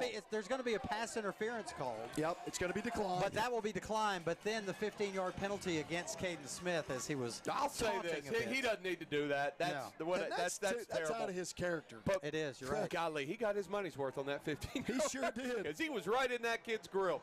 He can't do that. No, he cannot. But Jamie Mitchell was telling him about it. I just cannot believe. He's like, "What are you doing?" And I do not. That is. There's something that I am at least. I can't speak for you two. Something predicated that. No doubt. That is there not. had to be. That is it's not out of character here. Correct. I don't know if something happened during the week, if something happened on social media. I have no idea. But that is not Caden Smith. That's at least not the Caden Smith I know. Correct. Well, I'm going to guess. And after the 2 scores by Caden Smith, he's beaten the same guy twice.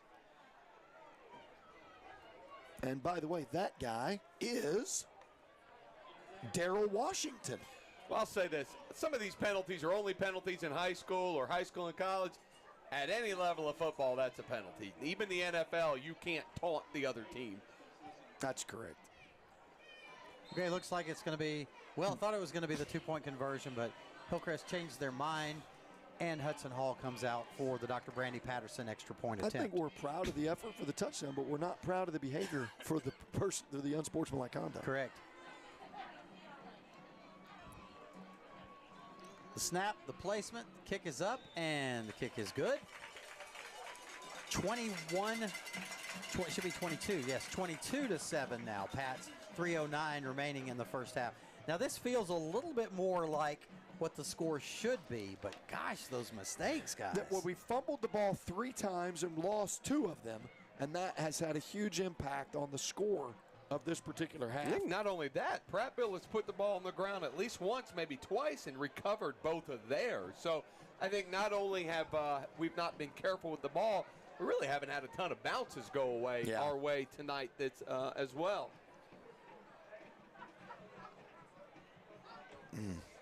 Oh, he didn't like getting hung on. I don't think so No, either. like you could see he got hung. Okay. That was, don't get me wrong, it's still bad. I don't think it was quite as egregious as I first thought it was looking at it live. But yeah, the penalty will be assessed on the kickoff. So instead of kicking off from the 40, the Pats will kick off from the 25. You know, I will say this. On film, I would guess Prattville has that gigantic hole all the time in their kick return, which is why maybe why Hudson kicked it to the dead center of the field for him. You know what I mean? We saw something on social media right then. There's a little something. Okay, that let's see. That you'll see. We can't say that on air, but We can't say it that on is air, but somebody. I see. That yeah. is, so he did talk a lot of trash to Caden before the game. and then well, he didn't write that. no. All right. Yeah, nice. The return only to the 39-yard line, so a nice kickoff and kickoff coverage by the Pats after the 15-yard penalty, mitigating that just a little bit. Resetting it a little bit. Prattville also, we're down to 0 timeouts. Prattville has used 2 of their allotted 3, so they don't have a ton as well, though. So, well, the good news is the Patriots up by 2 scores, 2:59 to play in the half. If Hillcrest could potentially get a turnover, I will say this, Prattville has not really shown a propensity to be great at passing. I don't know about you guys. I know they got the receiving touchdown, but it kind of was a Sparkman-like touchdown in my opinion. Well, here's a pass that's complete, a little swing out of the backfield. Running back makes a move, breaks a tackle, moves it down to the 43-yard line, pick up about 6, it'll be 2nd and 4.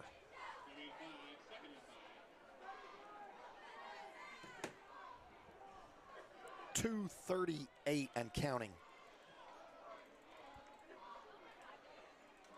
Rigdon takes it, hands it off to his running back. He's met right at the line of scrimmage. Great play by Kendall Moorhead. Kendall Moorhead, who came out, remember, a while ago, Yeah. probably was just his breath getting knocked out of him as he did the Superman dive. Good to see him back in there, and we're calling number 97's name quite a bit here tonight. I know. I bet Jamie Mitchell and Hillcrest wish they had one more timeout. If you're Prattville, you're going to kind of milk the clock just a little bit here, because if you're unsuccessful in getting the first down, you're going to have to give it right back to a hot Hillcrest offense, especially with big number 3, Caden Smith. Can't wait to see these stats at halftime. Rigdon. Oh, that's big. Sees it That's low. nice. Big. And that stops the clock as well with 1:51 remaining. Here's the funny thing, guys. We were talking about Caden Smith and how that was a lot out of his character to behave in that way. Look, we've got kids in school that's not out of their character. Nope. But Caden it is, and now I'm getting blown up. Yeah, Amy by Hydrick. text Yeah, mixes. Amy A Hydrick. lot more. If you mess with Caden Smith, Yeah. you mess with Amy Hydrick. That's right. A lot of people coming into his defense.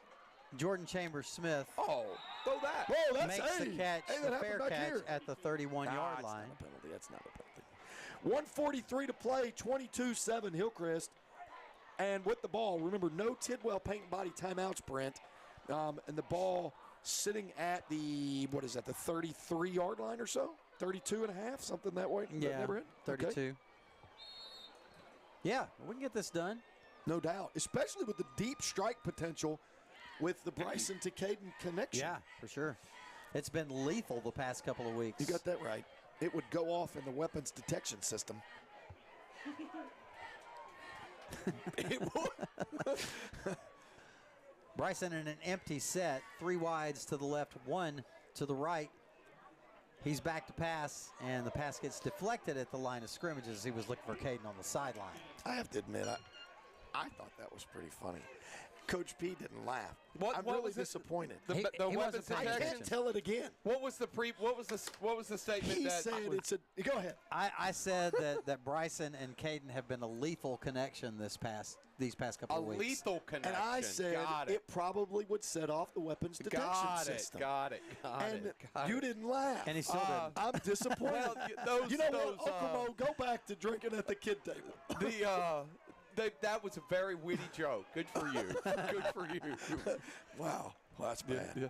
Bryson with all day to pass, looking Dang deep it. down the sideline, and it's out of the reach of his intended receiver, who was wide open down the left sideline. Jordan Chambers-Smith. And Dang that it. was Jordan Chambers-Smith. I thought that was a great attempt. Oh. Bryson took a clean shot from Prattville. And that was good pressure by the Lions on that right end. And Bryson delivered a pretty good ball in the face of pretty good. It was a great pass. It was just a little bit too much on it. A little Nico Iamaleava. Because that's the kind of ball that Nico's been throwing. Too far. Too far? Just barely too far. He's been struggling recently, He hasn't has. Just the barely too far ball. If he just throw it a little bit farther up, give it a little more air. he? Yeah. Here's a flag. Delay a game? Delay of Yeah. game against Hillcrest. I don't know what Yeah. is taking so long. So that'll back it up to the 27. Make it 3rd and 15. I'll be interested to see if Jamie does something to keep the clock running here in case we don't pick up this first down. Yeah, to get Prattville to use their final timeout. Yep. I say go for it. Bet you do. Look at all the men in the box. One single deep safety. Here, Bryson's got some room around right in, though. He's got the first down and more. He's all the way down to the 45-yard line. Wow, big pickup on the keeper by Bryson. All those men in the box, and who cares? Bryson picks up the first down. 28-yard pickup, boys. That's a great call, by the way. Stephen Fikes, All-State first down for the Pats in Prattville territory. Bryson back to pass, looking for the sideline over here. Can't tell from the tent. Did he catch it? Yeah, Jordan Chambers-Smith makes the catch on the sideline at about the 35, and the sticks will move again with another Stephen Fikes All-State first down, and the clock stops at 1:20. Good situation. Clock starting again as it approaches 1:15 and counting. Bryson takes it, drops got it. back, rolls to his right, looks deep down, Yes, and it is yes, caught he's in. at the 5-yard line, and into the end zone goes Jordan Chambers-Smith. Touchdown, Patriots. 1:01 remaining in the first half. They extend the lead to 28-7. That's a great play by Bryson. He's being pursued again. He's been under pressure at least some, but he's done a really good job handling it. He kept his eyes downfield. Jordan Chambers-Smith had gotten behind the Prattville defender. The safety did a pretty good job, but he didn't find him in time. And then, of course, Jordan Chambers-Smith goes up, looks like a center fielder, and makes a really nice play on the ball. I think something important there. He overthrew a touchdown on the far sideline. He underthrew that one purposely because I think Jordan had the step and was able to make the play no matter what. So good job by Bryson making sure it was a catchable ball. Allowed him to come back for it. Correct. Right. Here's the Dr. Brandy Patterson extra point attempt. It's good. Oh, and on top of the WOTM 29-7 Pats. By the way, I don't have Bryson's passing statistics. We'll have them soon. I do have the rushing statistics. I'd like to see how close I am to what they have. Have you been keeping all the rushing Every single statistics rush. yourself? Every Wow. single rush. You know, I there's will put mine up if you against wanted to anybody's. do that kind of thing, there's an app you can use, and it's Well, pretty easy. The only problem is I don't want to do it all the time. Oh, okay. So, you know, it's like I don't know, I'm focused on the game, and that was just so happens to be the statistic that I wanted to go with. Okay. Anyway, great drive. And by the way, take away, and I realize we don't want to take away the fumbles, but at the same time, the score feels a lot more like what it should be. Right. You know? Right. Honestly, though, to could me, be it feels worse. like it should be 45-7. Well, it should be, but at the same time, you know, 29-7 is what I feel like this game has actually been. It's acceptable. Yes. And at some point, your fumbles are what they are. Yeah. Still fumbled. All right, here comes the Hillcrest tennis kickoff. Toe to leather, another sky kick to the right side. Caught at the 25-yard line. He tries to move it back toward the center of the field, only gets up to about the 28, and Prattville will take this final 55 seconds from there. Yeah, good job by Henry Robinson there, grabbing an ankle, grabbing a shoe, doing whatever, making sure that the up man who caught it couldn't get any better field position. Hey, real quick, how many have we punted this evening? Yes. So we punted one. Yes. So we've had 2 turnovers, a punt, and 4 touchdowns. I can't tell you how many times we've had 7 possessions and a half. That's a lot. That is a lot of possessions right there. Especially in a 12-minute quarter game. No doubt. It's a I lot. guess that's a testament to 5 timeouts being taken. Yep. Snap to Rigdon and just a little handoff. And look who's there again. Well, no, that time it wasn't 97. I saw the 7. The sophomore. Thought that was. It was Jeremiah Beverly and Jermichael Watson. Yeah, that's 94, who I saw. Yeah. Right? Both of them, good for them. And 17. 2 guys coming back next year, that's for sure. Nicely done. That front 7 has been pretty stout all night tonight, guys. The plays that I feel like have been successful for Prattville have been misdirection and kind of quirky bubble screen, nothing straightforward. And when the receiver broke all those tackles. Oh, my goodness. That's just, wow. Big tackle in the backfield by Kendall Moorhead. But it's a little bit excessive, I believe, and they're going to flag him. Totally agree. I would guess somebody goes and gets him. That's not. I tell you, we haven't seen that. That particular behavior. Now, Caden has done it, and now Kendall's done it. Neither one of our guys, and of course, Coach Mitchell's given it to him. Kendall Moorhead is about as soft-spoken as a kid as I've met. And so, that suplex by Kendall, he literally lifted him off the ground. Sure and did. slammed You can't do that in college. You can do that in high school, but you can't get up and tell him about it. And that's just uncalled for. The tackle's fine. I ain't worried about that. But the behavior, and of course, being replaced is an understatement. And I'm sure he won't see the field the rest of this has as the clock expires. Halftime. All right, so that's halftime. Your score, Hillcrest 29, Prattville 7. We're back with the Stephen Fikes All-State Halftime Show right after this. Keep it here, Hillcrest Football Broadcast Network. Students and fans since 1939, Bama Stuff is the perfect place for all your Bama merchandise needs. They have a large selection of Nike official on-field apparel, as well as everything you need for the perfect game day experience. Come see our exclusive in-house designed Bama apparel and souvenirs to help you stand out. Located on the heart of the Strip on University Boulevard, in the shadow of Bryant-Denny. They're open 7 days a week or shop online anytime at BamaStuff.com. Bama Stuff is proud to be UA alumni and veteran owned and operated. So when I finally got into college, I remember that a lot of the finances were now not on my parents but on me. I remember telling my teller this, and she had such amazing advice to set up 2 savings accounts. One could be used solely to build up, and then the other could be used for emergencies. And I still have both of those accounts to this day. The Alabama Credit Union employees really have your back and are willing to do everything in order to give you great service. So Ignite is a high school student employment initiative. We have a summer job fair, and a lot of employers have hired students from the summer job fair. If you are not involved in Ignite, you should be involved in Ignite. It will be the best decision that you will make for your company in the hiring process. It's an opportunity to grow your own workforce, to mentor young people. You can help give back to the community by helping students engage in a productive activity.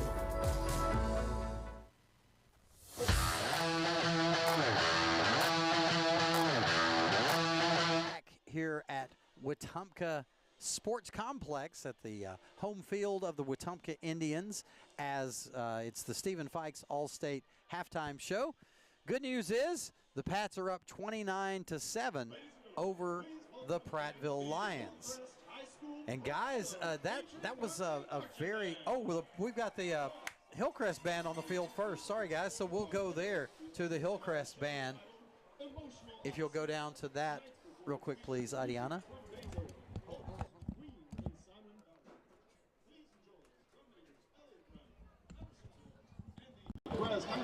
marching band takes the field.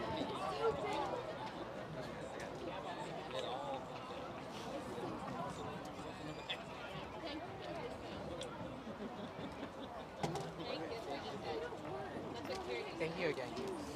Thank you so much. Okay.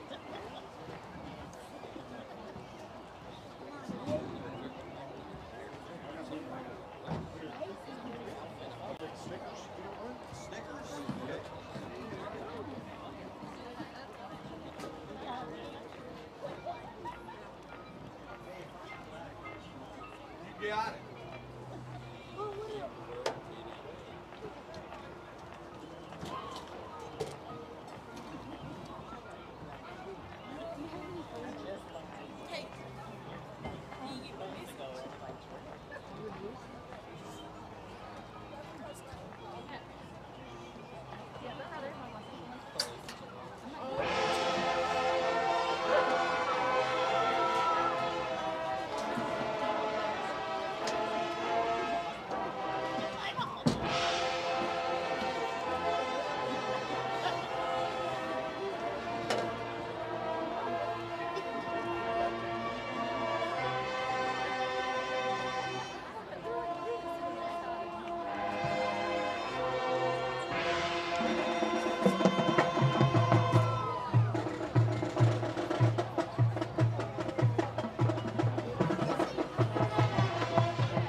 All right, the Pride of Patriot Parkway Marching Band gives us their show, and we get to see them from behind, as always when we are on the road, as the band always plays for the home crowd.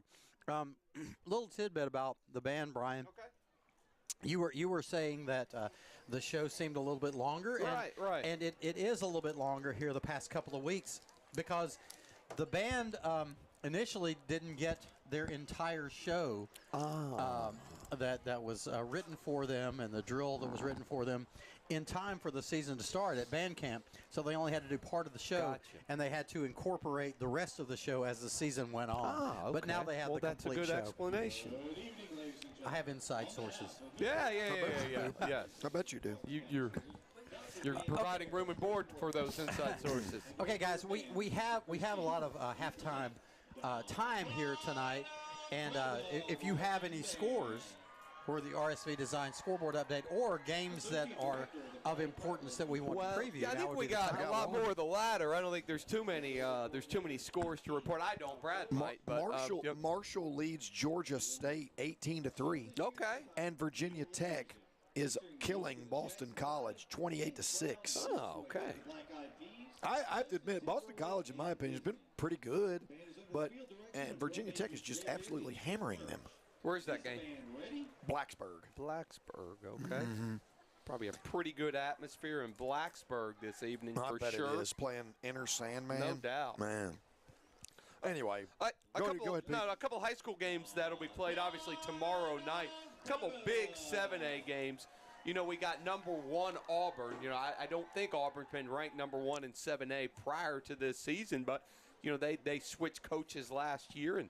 You know, they lost a very good coach and got a very good coach. So, but they host Carver Montgomery. Excuse me, they travel to Carver Montgomery tomorrow. Carver's a Region 2 opponent, and then also, you know, Central Phoenix City.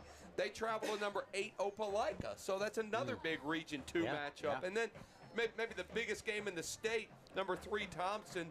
They host number 5 Hoover. Ooh. You know, so I think we see all 3 of those. Number 4, MGM. They host number 10, Baker.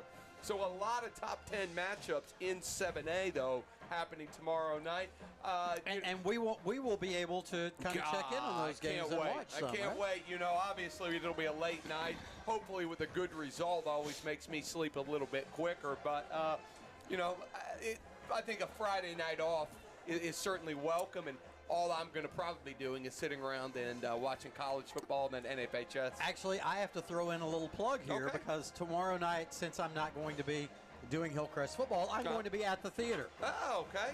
I'm at the theater because Theater Tuscaloosa is doing the Addams Family. Oh, that's great. And I especially mention that because the role of Wednesday Addams, is being played by Hillcrest grad, former theater superstar, Valerie Allen, who is just a fantastic talent. She is on scholarship for musical theater at the University of Alabama. Okay. And she is fantastic, and I understand she's doing a great job in the show, which I have no doubt. I bet she is. I do have a few live scores from tonight, very few. Mountain Brook at Huffman leads 42-0. And then Ramsey, who's been one of the better teams in you know, the state of Alabama the past few years, but Ramsey leads Carver, the Battle of the Rams, 13-8. And then the Athens Golden Eagles lead the Columbia. I think they're the Golden Eagles too, 48-0. Really? 48-0. Columbia is very interesting. Does anybody know what their losing streak's up to? Something like 64. It's up to 88 games at this point. So, you know, I don't think they're going to challenge the playoffs anytime soon. Not with that record. That's been the last time they won a game, I believe, was way back in 2015. So that's tough times. When's the last time we lost to County High? Last time we lost to County High was the 18th of October, 2013. 2013. So even Columbia. Wow. Right before I came on the scene. That is true. I am the charm, guys. That Brent is our talisman. Sure. Wow. Man. But, you know, I was looking through Columbia's, you know, when you have that sort of losing streak, a bit tough to keep a head coach. They've had a couple head coaches in the last 10 years. Did you mention Clay and Oxford tomorrow night? You know, I didn't, but that's a huge 6A game. That's a 6A you did talk game. about Auburn and Carver. I did. But Clay will travel to Oxford to take on our former, well, he's still our friend, but our former coach, Sam Adams, and the Oxford Yellow Jackets. Who does Parker have tomorrow? I had to charge my phone. Let's take a look. I will find that. Yeah, Parker, Brent, if you want to talk about something else, I think but I'll Parker find has another. You know, to me, Parker, Clay Chalkville, and Oxford are three of the top 6A teams. Maybe throw in Spain Park, throw in a Mountain Brook in there, probably throw in a Saraland. But those are some powerhouses that we're used to worrying about contending with us for a state championship. Yep. Obviously, they're probably pretty pleased that we're no longer in their right. That we're no longer in their a little fly out of their ointment. Correct, in their classification. So Bessemer City will travel to Northridge tomorrow night. Tomorrow night is homecoming for the Ridge. That's right. And let's see, I'm trying to find that Parker game, Brian. Well, Parker, you Go know, ahead. I've seen it several times, you know, from some of the college recruiting sites It's I actually follow. a big game. Yeah, I thought it was. They travel to Homewood. They to travel take to on Homewood. The The Patriots. sixth-ranked Homewood Patriots? I don't know that. With Max Preps, they say the 10th ranked, but that doesn't necessarily mean anything from the Sports Writers Association. So. Well, even with no matter what, that is computer generated. But, Brent, you look like you want to move on. I do. Okay. Okay. I do because I want to let our audience know if they're looking for stats from us tonight from the RSV Design, not RSV Design, from the Two Gals Salon stat Thank line. you, Lori Lynn. We do not have stats tonight because our regular statistician Brian Kimbrough is not here. But I do have some stats for Lori Lynn. So we don't have our regular stats, but you do have a few stats, the rushing stats you kept up with. I did. And I did some tallying, and just so you know, 15 total carries by the Hillcrest Patriots in the first half for a grand total of 145 yards. Now, I'll let you two play a game this time. Okay. How many does Jacoby have? That's what I was going to say. So, if you could, there were 3 runners for the Hillcrest Patriots. There were Jacoby, Christian, and Bryson. That's correct. Could you? I'll tell you what. Let's play. What's the name of that game? Mountain Climber. Whatever it's called. Okay. My night is complete now. After hearing you yodel. I know. Now, if you'd like to, I'm going to give you a chance.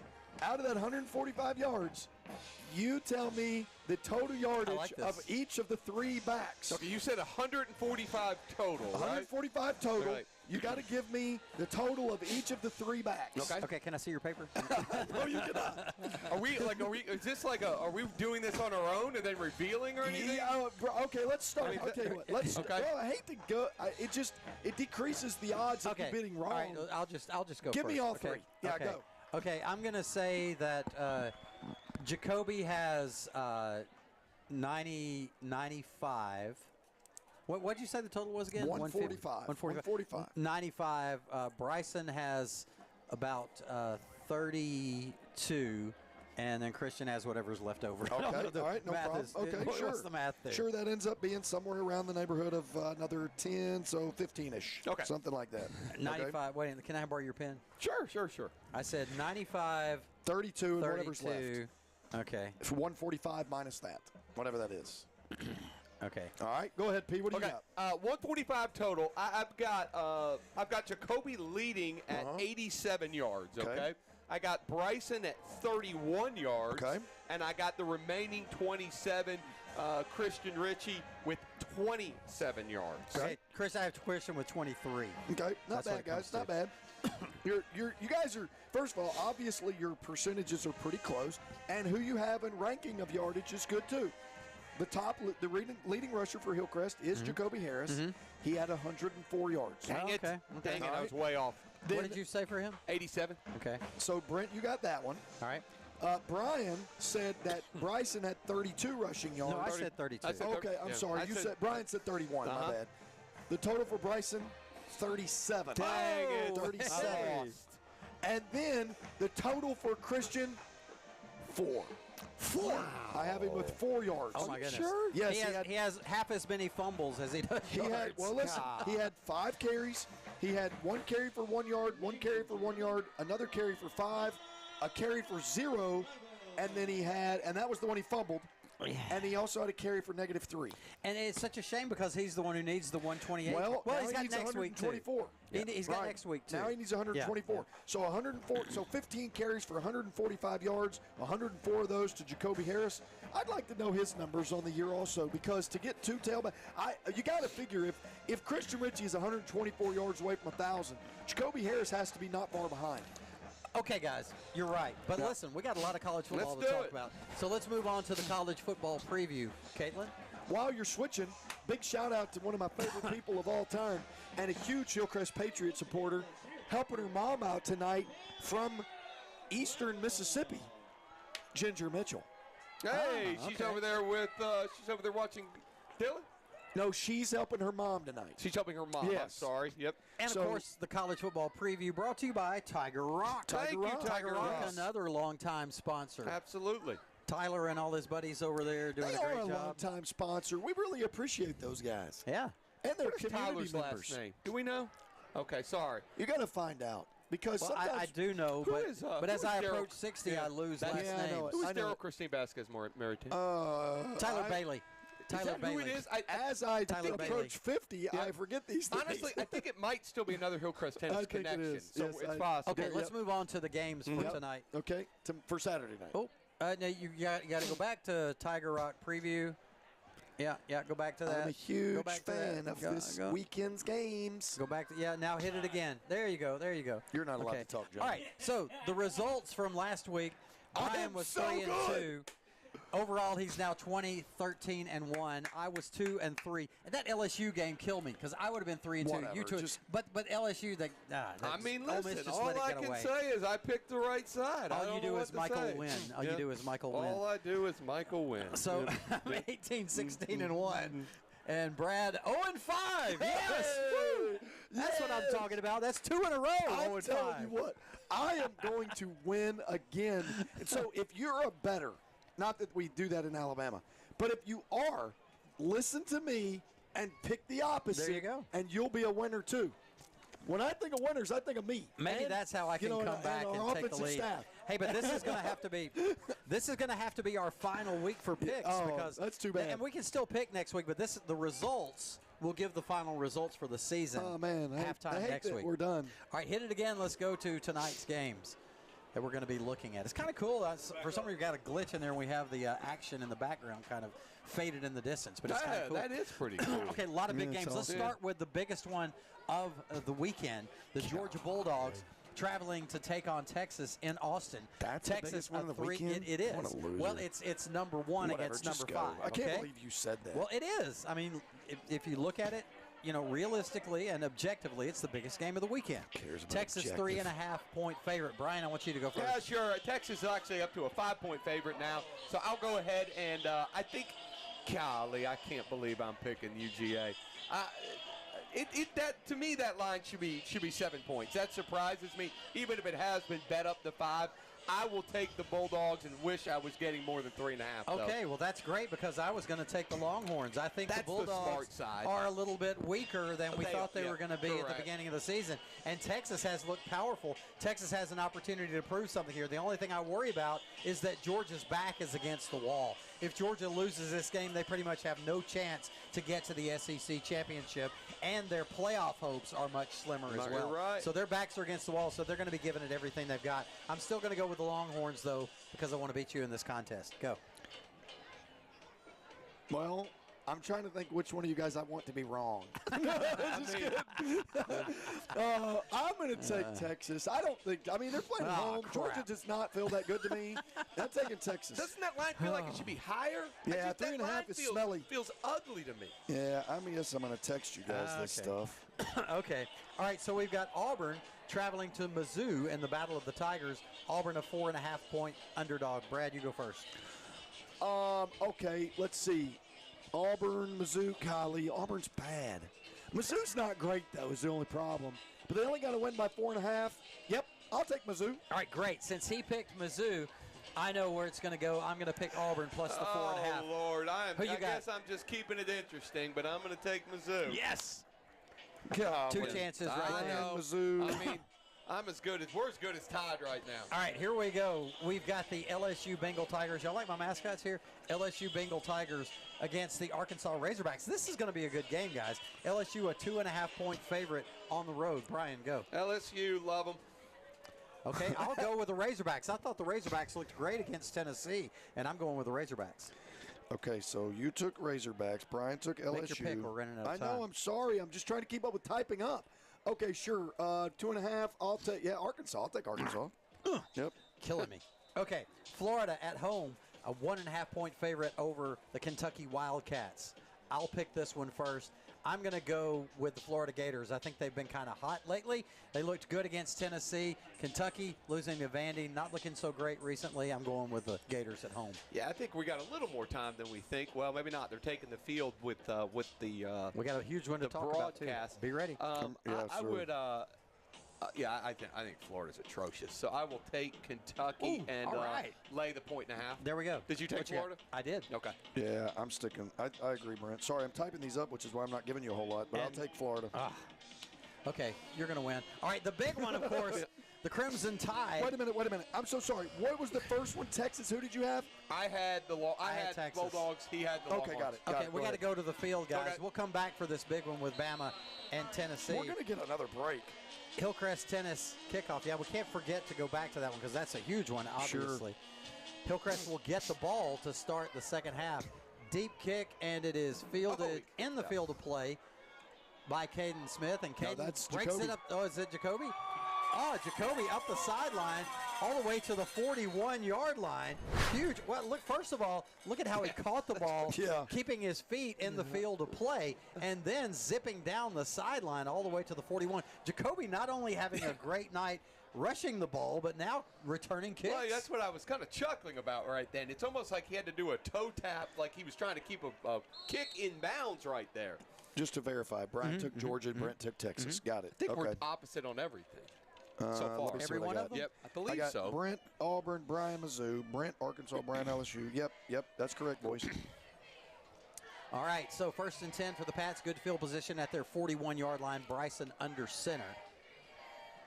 The snap, the handoff to Christian Ritchie up the gut. Christian's got some room. 40, 35, 30, cuts back upfield, 25, 20, and down to the 17-yard line. Christian Ritchie looking for that 1,000-yard season. That's quite a few right there, adding to his totals. Yeah, he said, Brad Armstrong, I may have only had 4 yards in the first half, but do this math. But that was 42 right there. 42 right 42 there. So he on put that carry. 10 and a half times his first half output on one carry. Yeah. That's really good. 42 for Christian. Nicely done, big fella. And into the Centel Home Design red zone at the 16-yard line. Stephen Fikes, All-State first down for the Pats. Bryson in shotgun. Bryson takes the snap. He's going to keep this one over left end. He's got a little bit of room. He breaks to the outside. 5 and across the goal line. Touchdown, Patriots, extending the lead to 35-7. Here with 11:13 remaining, and oh no, there is a penalty flag at the 9-yard line. Let's see what that is. By the way, it didn't take long regardless. Yeah, and I don't know, but Jalen Cook, Cookie, number 13, is looking around, looking at the official, shaking his head. I don't know if the call was on him or not, but just kind of looking at his exasperation, I believe he was the guilty Patriot. Yeah, and the band still plays, but the hold will negate the run, the 17-yard touchdown scamper by Bryson. By the way, 82 yards to go to 1,000 for Christian Ritchie. Okay. That's unofficial, of course. Okay, yeah, but still pretty close. Yep. All right, so the penalty marks it back to the 19-yard line, so it'll be first down and about 13. Bryson under center. Christian Ritchie behind him. Here's a handoff to Jacoby around left end. Jacoby gives the stiff arm. Fights his way forward down inside the 15. I mean, guys, he was twisted. He was popped twice. He was almost tripped going out of bounds. And I get it was a minimal game. I don't know how he kept his his footing there. Kind of his agility and coordination there for a freshman. It's remarkable. Agility, coordination, fight, vision, running the ball. He's got it all. If he were just a little bit bigger. He's got time to grow. Yeah, he does. Here's the speed option and the pitch out. A good catch by Christian Ritchie, and he's able to move it forward for a Stephen Fikes All-State first down inside the 5, out of bounds at the 4. He made amends for that first half fumble. That was a heck of a play right there. Sure was. Really good. The one he put on the ground in the first half, I think all of us were a little critical of ball security there, but he did a great job. First and goal. First and goal from the 5 for the Pats. Officially a 9-yard carry for Christian Ritchie there. 79. 73. 73. 73 to go. Bryson under center, I formation. The handoff to Jacoby. Jacoby is stopped at the 4-yard line. Gain of about 1. It'll be second and goal from the 4. Nicely done there. And this just looks like Hillcrest trying to assert themselves with that offensive line. They will give him, well, he's definitely a yard. You're right, Brent. I formation once again for the Pats.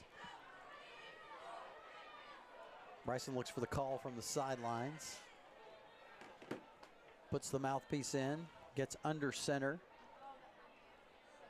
Takes the snap, hands it off on the belly G and into the end zone.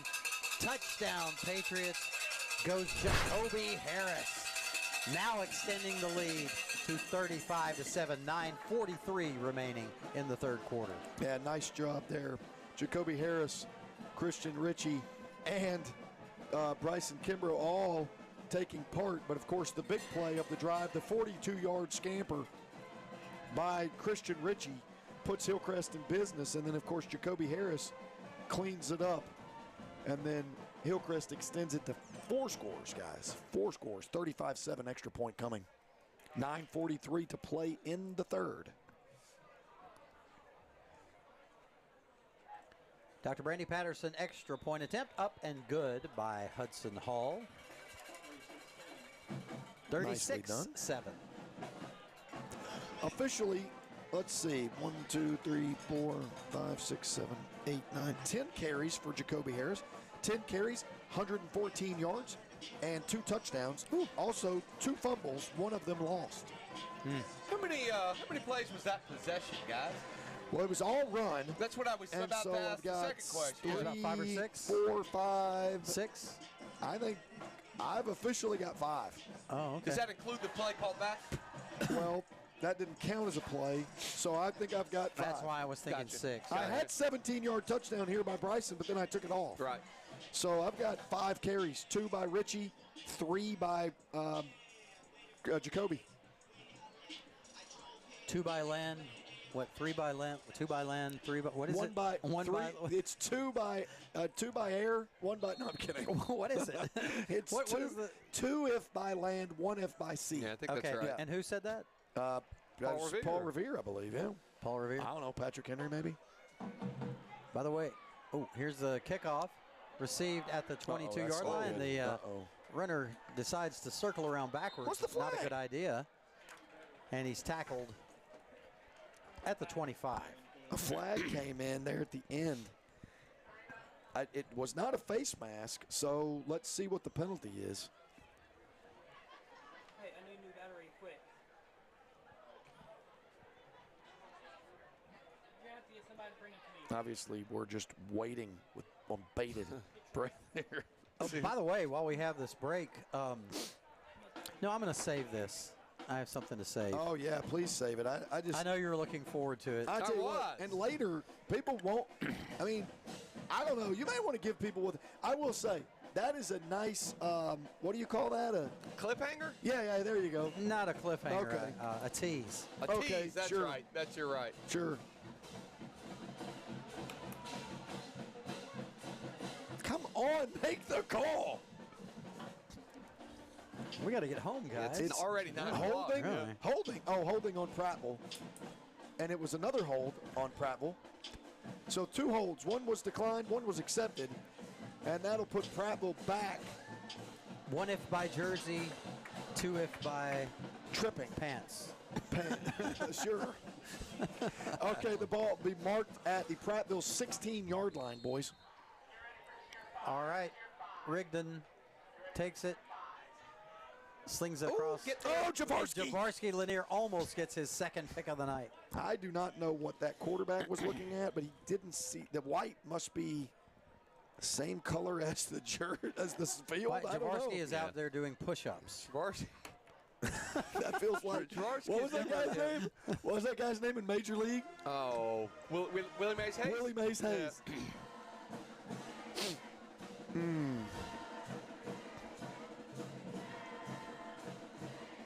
Rigdon takes it, hands it off. A little bit of room for the back as he breaks through, crossing the 30. And that's about a 15-yard gain and enough for a first down. Nicely done there by the Prattville back. It looks like it was number 3, Samuel Cook. Was it Tristan number Blackman? 6. Number 6, okay. So I don't know if it's Samuel Cook. I'm sorry. Landon Smith. That. Yep, Landon Smith. Thank you. The snap, the handoff to Cook again. Cook dances around. Fumble. The ball was out. out. Fumbles and looks like Hillcrest has it. Getting one of them back here at the 33-yard line. Joe Davidson with the fumble recovery. And then on the ground,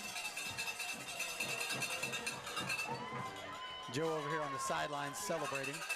Nicely done by that Hillcrest defense. And it does make it a little bit easier to swallow having the fumbles earlier in the game when you can recover one of your own. And it puts Hillcrest in a really good position here at the Prattville 34-yard line. Up 36-7 with 9:09 to play in the third.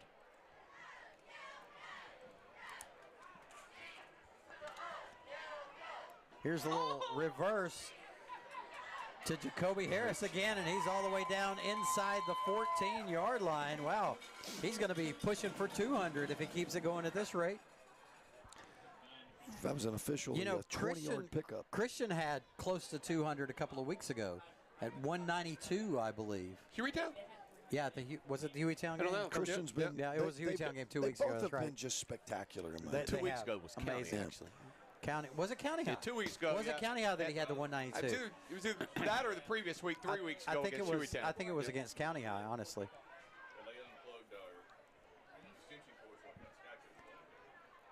Here's a little pass out to Caden Smith, incomplete as he's unable to pull it in. Something he makes those 2 spectacular catches. He drops an easy one. Drops the easy one. And I think that's probably just the nature of life, It's just sometimes you drop the easy one. Sometimes you're focusing more on the difficult ones, and you take for granted the easy ones because you're looking upfield hoping to find some more space. Right. So 2nd down and 10 for the Pats. Inside the Centel Home Design red zone once again. The snap, the speed option. Bryson breaks it upfield, moves it down to about the 10-yard line. Pickup of about 3. It'll be 3rd down and 7. Okay, guys, remember we still have to pick this Tennessee-Alabama game. Sure. Let's pick it. We'll do that at the next timeout. How about that? Sounds good. No, but when there's a TV timeout, we have an elongated amount of time. True. In which I can spin my web.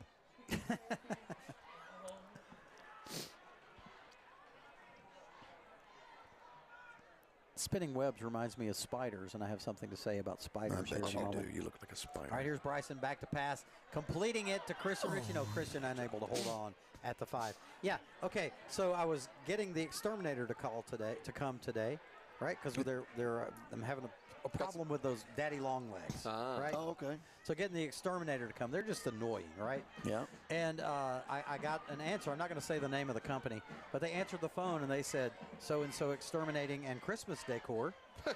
so I was like, I know who that is. Okay. I was like, okay, could you please come string some lights on my roaches? Yeah. What?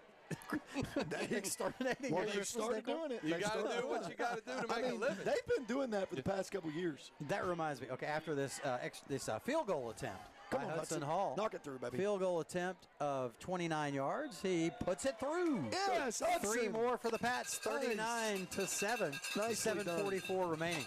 That reminds me of, have you ever seen Jones Barbecue and Foot Massage? No. There's a thing on it. Yeah, seriously, this is real. Okay. There's this real place called Jones Barbecue and Foot Massage. That sounds disgusting. It does. That's I know. Do you do it at the same time? Yeah, I guess you eat barbecue and get your feet massaged. Well, I just tell you what, when I think of relaxing, I think of, you know what? Give me some of that outside chopped while you're massaging in between my toes. And it seems like a joke, I'm not but gonna it's eat the rest for of the real. week. Oh my gosh. That's terrible. I'm so glad you brought that up, Brad. Oh, you're welcome. You're welcome. Are they sponsoring anything? They I better don't think be. so. Well, they need to be at this point. Yeah, I agree. Makes the Jones family proud, right? Oh, man, I'll tell you what. Oh, goodness. All right, so here we go with Hillcrest Tennis Kickoff. Y'all need to add some kind of service to Hillcrest Tennis. Well, it ain't foot massages. I'll tell you that right now. I got the barbecue. He can have the massages. I was going to say it's not the barbecue either. I'll tell you this. We are about to sell a sweatshirt. So if you'd like to buy a sweatshirt, see a local Hillcrest tennis player. Apparel fits. Yes. Yeah, it goes with it. Yeah. All right, Hudson Hall, after the successful field goal attempt of 29 yards on the kickoff for the Pats. This one's deep to the right corner, fielded at the 9. The return up the middle and down to the 34-yard line where Prattville will start. Pretty good return for Prattville. Nice kickoff by Hudson Hall, but I didn't think we covered it And I as don't well. know if we're a hot clock or if they just forgot to stop it, but the clock is yet to be stopped. It should not. I mean, Hey, you're I'm up all by for a 32. hot clock at this point. Whether it's inadvertent or whether it's purposeful, I think I'm okay with it. I am too. It's going to be hard to get up tomorrow morning. I'll be honest with you. A region game, doesn't that feel a little like, really? I mean, obviously, we're up huge, but hot clock? Handoff over right guard. I say that. I Short guess gain, second 9. we hot clock Brookwood and Bessemer City and that little. I know, Oh, but that's true. it's 7A. I don't doubt it. I just. The clock, I generally keep an eye with the clock, attempting to not, make the scoreboard at least somewhat correct. And generally, it's been a good clock tonight, so that kind of caught me by surprise. Snap to Rigdon, back to pass. Looking to his left, deep down the sideline. Turn and your head. It is incomplete, but it is going to be interference. As not turning his head was Jay Leatherwood on the sideline. Yeah, you got to turn around at some point. Although we say that because we don't want the penalty, but I'll take the 15-yard penalty over the completion. True. The band playing one of my personal favorites, and it's kind of like, hot to go. H-O-T-T-O-G-O. It's talking about the clock. It's actually talking about our feeling towards the going home tonight. And the clock, it's hot to go. We're up 39-7. We're H-O-T-T-O-G-O. Hey, I'm having flashbacks to last season here, No guys. kidding. Man, Feels a little bit different tonight. what if we would have played this game earlier in the year? Well, I don't talk know. more about that. I don't even know. Would we have gotten a different Prattville team also, so. True.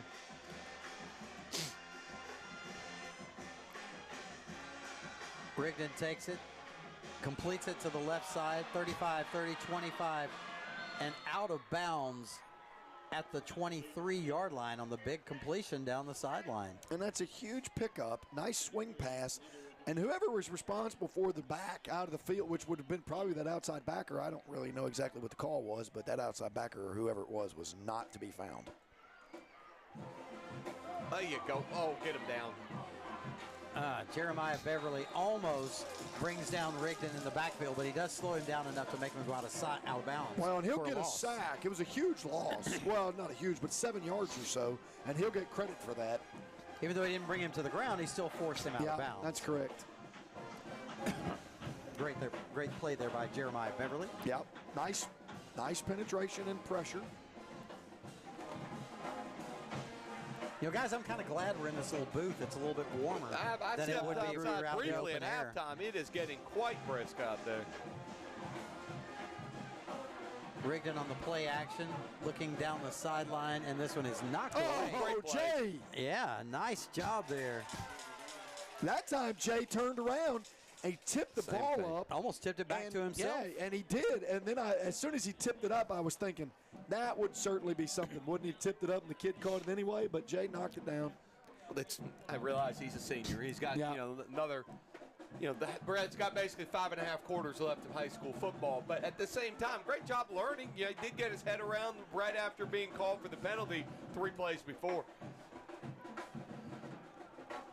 The snap, Rigdon stepping back and just throws it into the ground incomplete as the play was blown up by the Hillcrest defense, and he had no choice. The orbit motion set up what they hoped would be an inside bubble and just not able to complete it.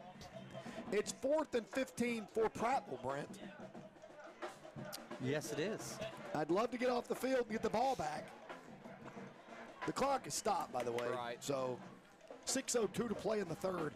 Must have been some sort of mistake.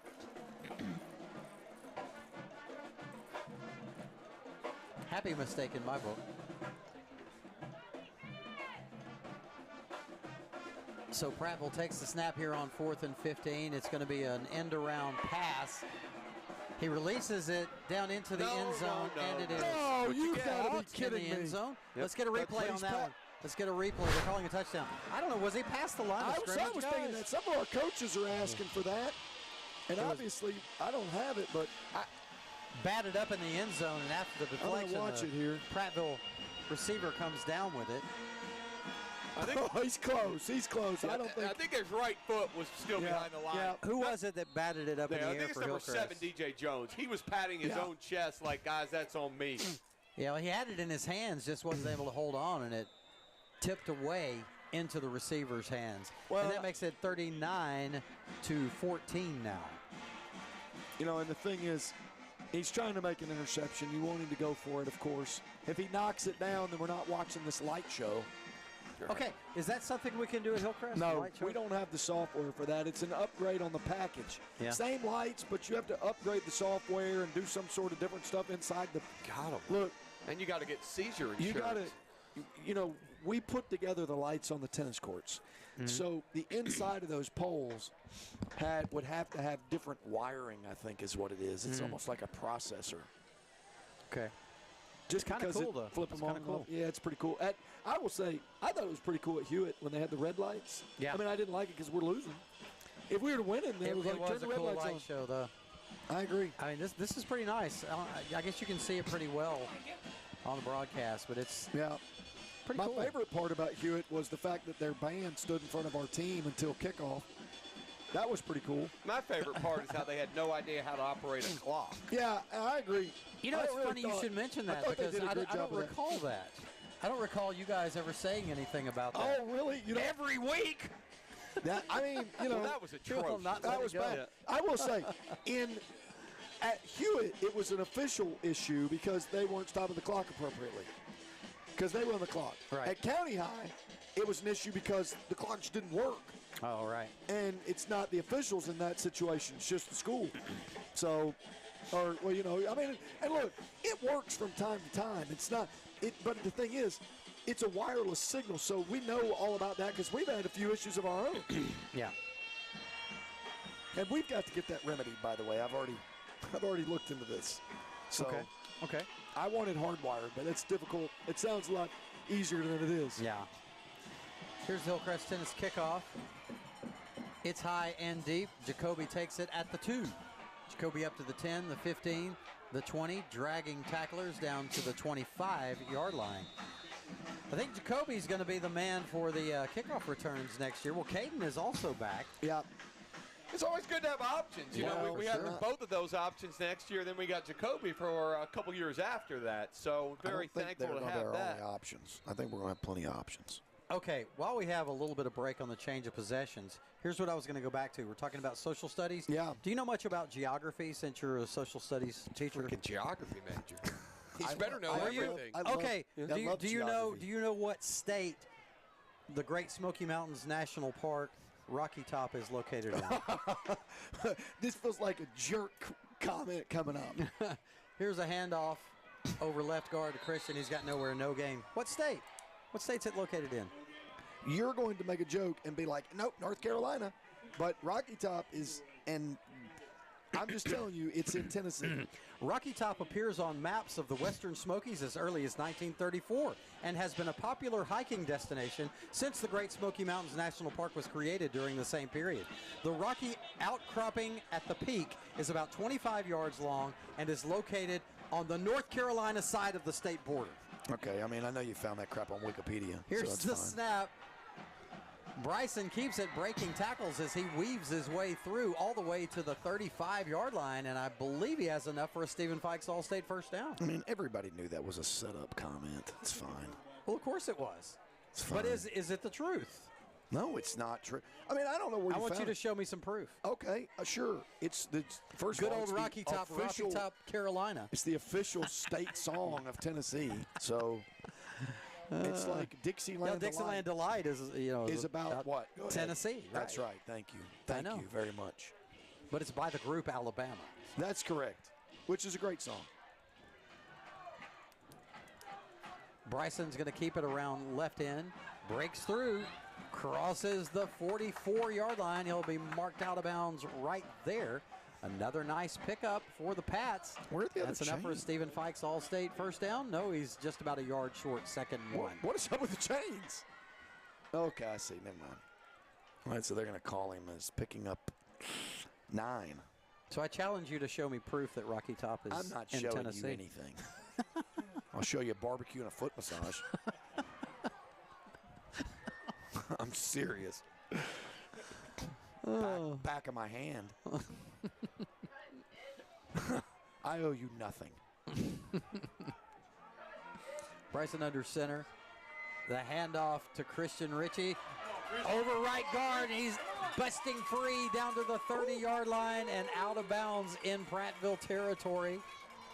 About a 25-yard pickup there. Is that correct for Christian Ritchie on the big run? Where did they mark him at? 30. Yeah, 24-yard pick. 26, Brent. 3:37 remaining in the third. Hillcrest up 39-14 and threatening once again. 26 officially there for Ritchie. He's had some really good runs in this second half, by the way. Sure has.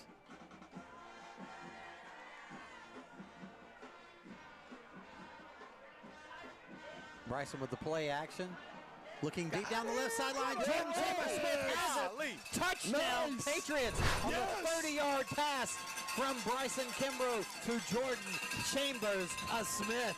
That's the best throw of the year for Bryson. Huge. We can talk about was a hash fantastic. mark outside. We can talk about some state park. We can say whatever. All I'm saying is that's the best throw of the year. I mean, he threw that once again in stride. Jordan broke late, and literally it fell right into the bread basket. I'm telling you, that was fantastic. 45-14 now, pending the Dr. Brandy Patterson of Brookwood Health Center extra point. Really, what a great throw. You're right. It was far side hash to near side corner. I mean, that was really good.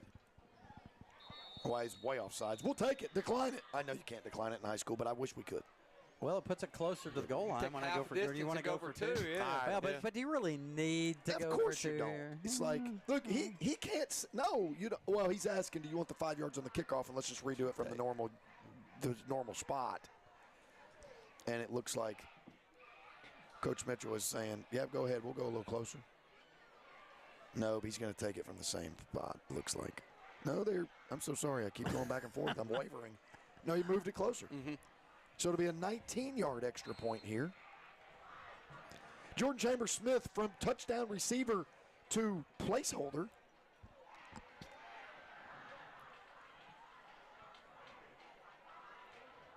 It's good. Good job.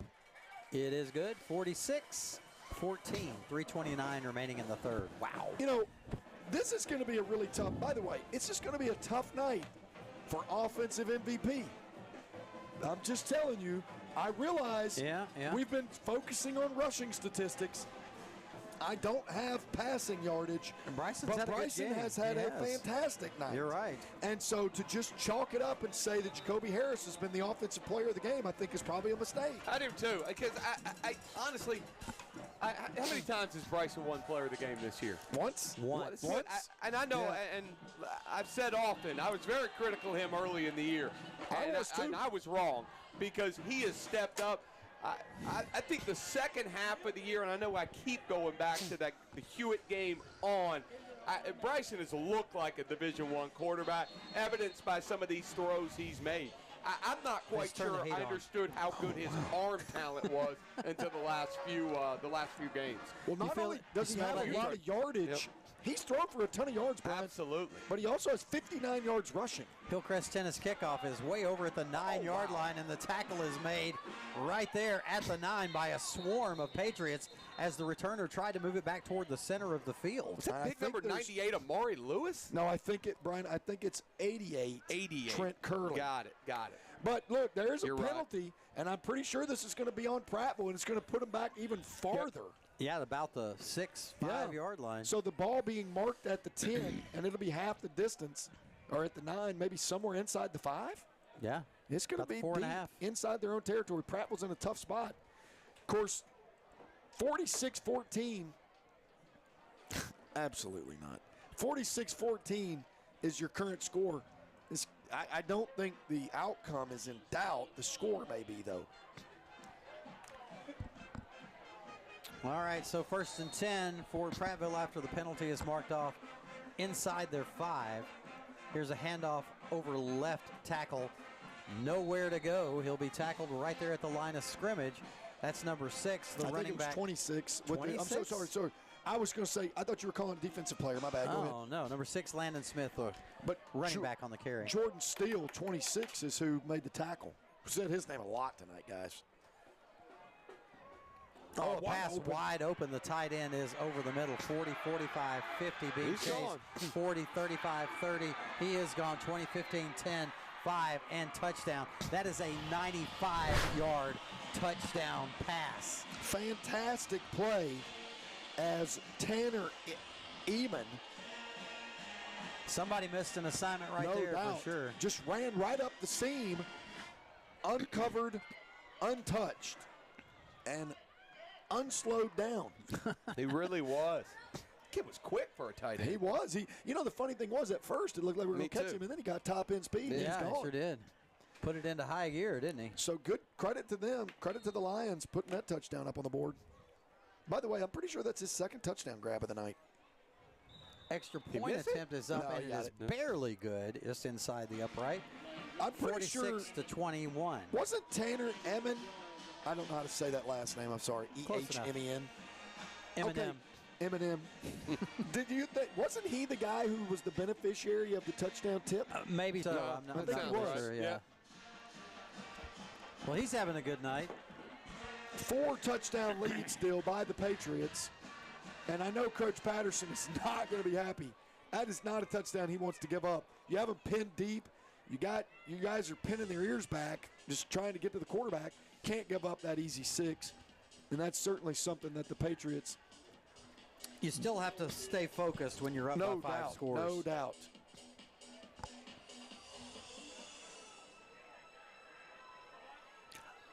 This would, by the way, this would put us into 5th place into the Region 3 standings. We'd be 2 and 4.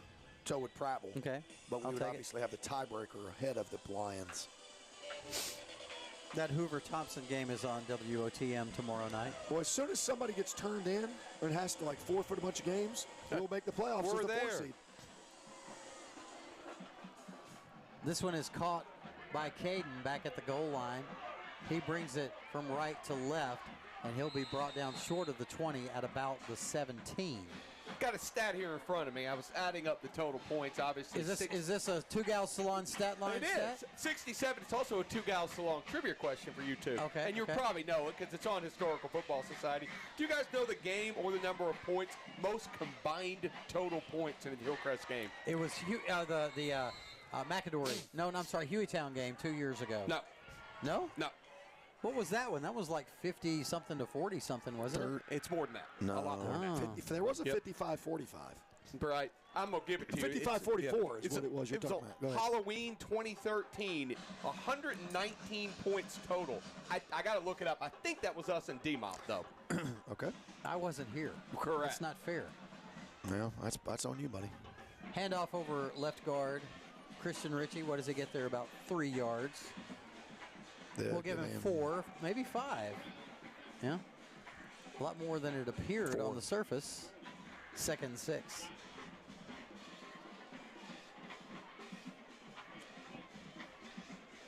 What's he up to now? Well, I don't have his total. I just have 43 yards to go to get to 1,000. I'm gonna go out on a limb and say before next week's over, maybe before tonight. Oh, guys, I will look, say we have before tonight. Jordan Chambly in at quarterback, my Theater 1 student, who now knows what a proscenium arch is after today. Pitch out to Christian Ritchie around right in, down to the 30.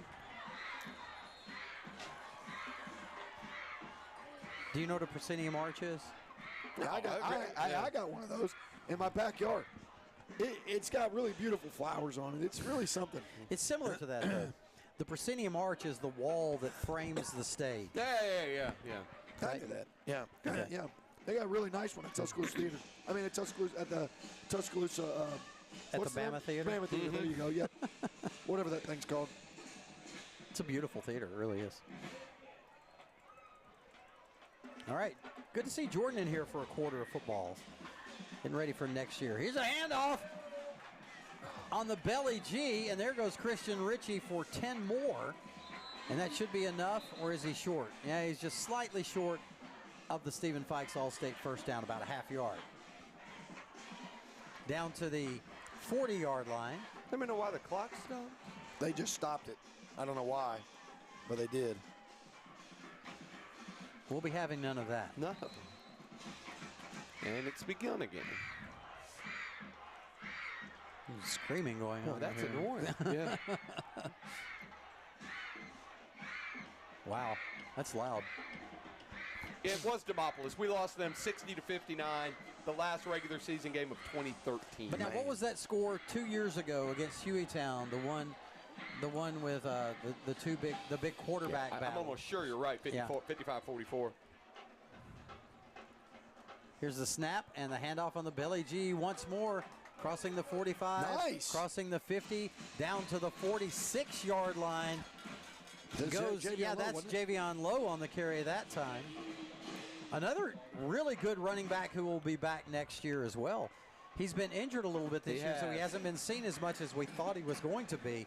But he's no slouch, I was sure. talking to Coach Sweeney today briefly this morning before school began. He was excited about having him back tonight and kind of turning this into a three-headed monster in our backfield. And it looks like that'll take us to the fourth quarter, guys. Yep, that's the end of 3. Hillcrest 46, Prattville 21. Back after this on the Hillcrest Football Broadcast Network. Ignite is a high school student employment initiative. We have a summer job fair, and a lot of employers have hired students from the summer job fair. If you are not involved in Ignite, you should be involved in Ignite. It will be the best decision that you will make for your company in the hiring process.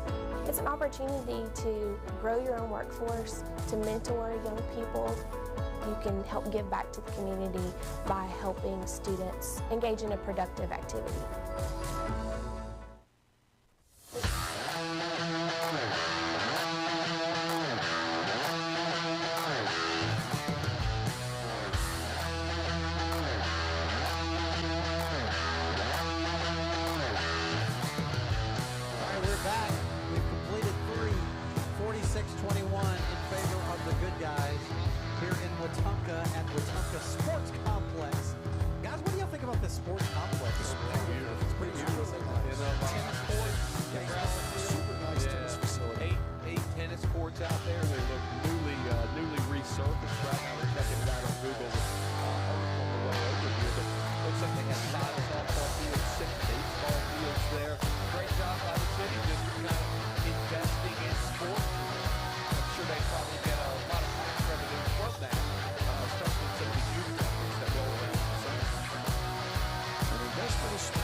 next year. So it's excited to hear him be so excited about the future.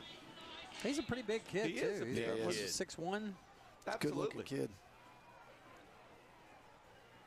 Yeah, I was talking to him today. I'll tell you in just a second. All right, here's a handoff on the belly G. Javion Lowe makes a move.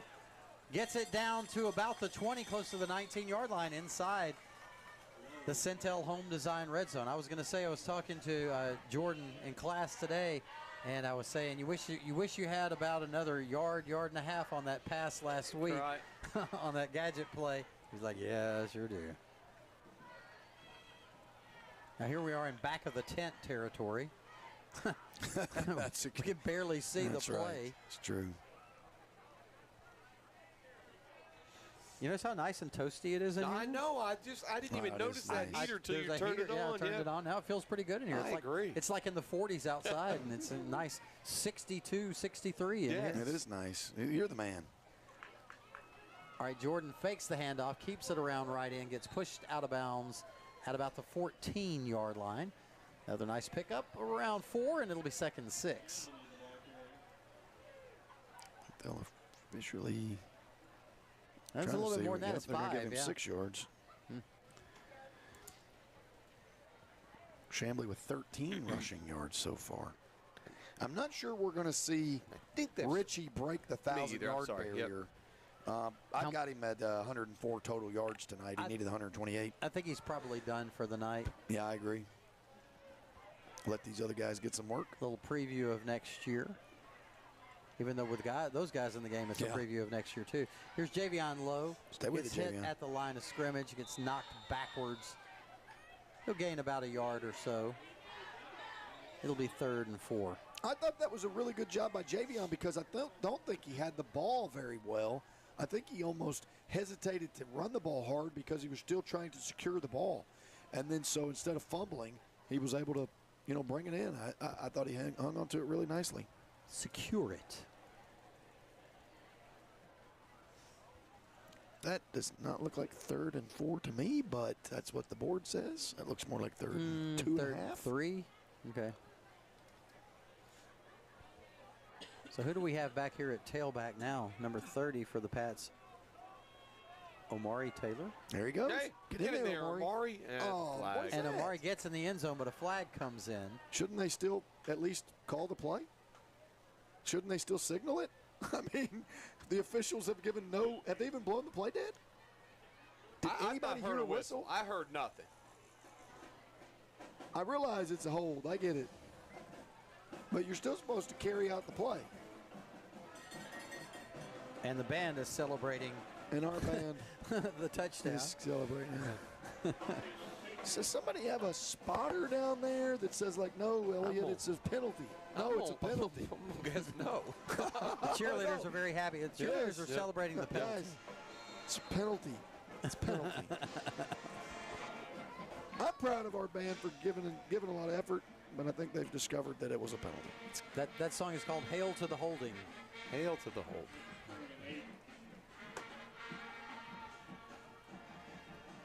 All right, Omari Taylor in there again, but this one is handed off. Actually, that was Omari, wasn't it? He was at the fullback position. You're right.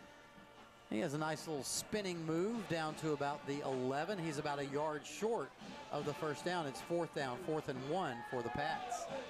And I don't think Coach Mitchell, I think he's unlikely to try the field goal here. Right. I think this is kind of we're going to run the ball for a 4th time here and see if we can pick up another set of downs. And also an opportunity for your young offensive line in there now, the second team, with an opportunity to try to pick up a first down on 4th and 1. Well, a lot of those guys, I still see Ryland Bell out there, and I still see Jaden Ivey.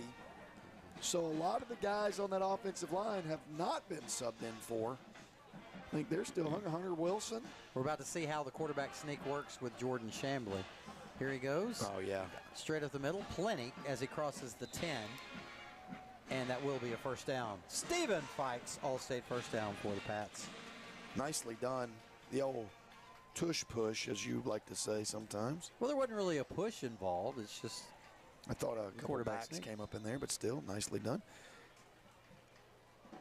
Some sort of timeout, I think so. Guys, we have a timeout on the field. Yep.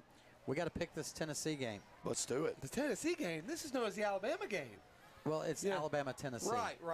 Yeah. Yep. To Alabama fans, it's the Tennessee game. To Tennessee fans, it's the Alabama game. Oh, I got you. Yeah, I got sure, you. whatever. Yep. Let's just do it. Let's get this crap over with. All right. So Bama is a 3.5. Is that where we were? 3.5 I think point it's 3 favorite? even, but yeah. 3 even Yep. is what we have. Okay. Well, now we don't have time because we're Well, they got that guy off. He must have known we were going to try to pick the game.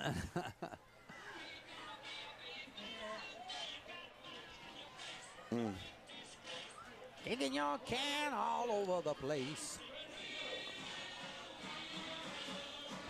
All right, so here we go. First and goal right at the 10-yard line. Chambly under center. Pitch out to Javion Lowe, and he's got an escort into the end zone. Nice. Touchdown, Patriots. The lead extends to 52-21. Nicely done. Javion Lowe has done a good job all year. He has been a really nice third back for us. Yeah. He has complemented the running backfield. I thought he's done a really good job all year. Oh, absolutely. And actually, he would have done more if he hadn't been injured for several games. That's true. As That's well. a good point, Brent. He runs hard. He runs with a purpose. And then he's done a good job protecting the ball as well. And what an escort he had going into Hunter the end Wilson. zone right there, Good too. job, though, Hunter. Extra point attempt brought to you by Dr. Brandy Patterson of Brookwood Women's Health Center is up, and it is good thanks to Hudson Hall. 53-21. 53, a new high this year. Yeah, I was thinking that, and there's something in the NFL called scoregami. There's a website where if it's a unique score in the NFL, they call it a scoregami. I don't remember us putting up exactly 53 points in a game in a while. You know, we got our offensive coordinator already headed to the sideline. Unless Greg wants to join the broadcast here, there's still 7.5 minutes. Heading home early. Yep. Tell Megan hello. Greg Guy's got that new house he's building. That's He's gonna get home exactly to. right. Yep. I heard the shutters are being delivered this evening. Oh, man. You know it's a good sign when your OC comes down from the booth with half a quarter left. That is good. Man, nicely done.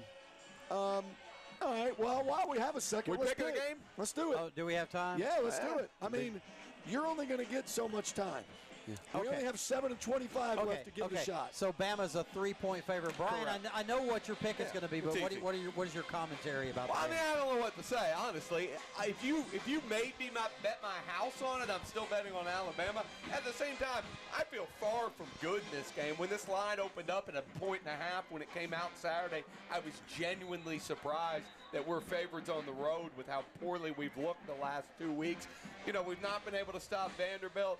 The atrocious South Carolina offense in stretches looked very good against us. So, Brad and I were talking at some point earlier. I'm going to pick Alabama, but this is the least confident I've felt since Mike Shula. Good point. The Alabama defense looks shaky at best. But we're here for the Hillcrest tennis kickoff, so you got his pick. Yeah, we'll I got move his. on to We'll our we can pick. wait. Yeah, we somebody can get y'all pick the that. next the couple plays. breaks. Sure, no problem. All right, here we go. Hudson Hall, total leather, low line drive kick fielded at the 20-yard line up to the 25, the 30, a spin and a tackle at the 31. All right, Brad, do you want to go next? Yeah, because I want you to go last. I definitely want you to go last. Okay. So, obviously, I have been really good at picking this year. I put my record up against anybody's. Right. I'm 8-26. I'm perfect 0-10 the last 2 weeks. What was the last game you got right? I don't know. You are I don't Leonard's. know. You are Leonard's So loser. I will say, Alabama's favored by 3. To me, they should probably be favored by 10. Oh, All right, poor so mouthing. I will say this: if Tennessee wins this game, I'll be shocked. So are you picking Alabama? I'm picking Alabama. No, of course you Oh, is. wow. I'm picking Alabama. Okay.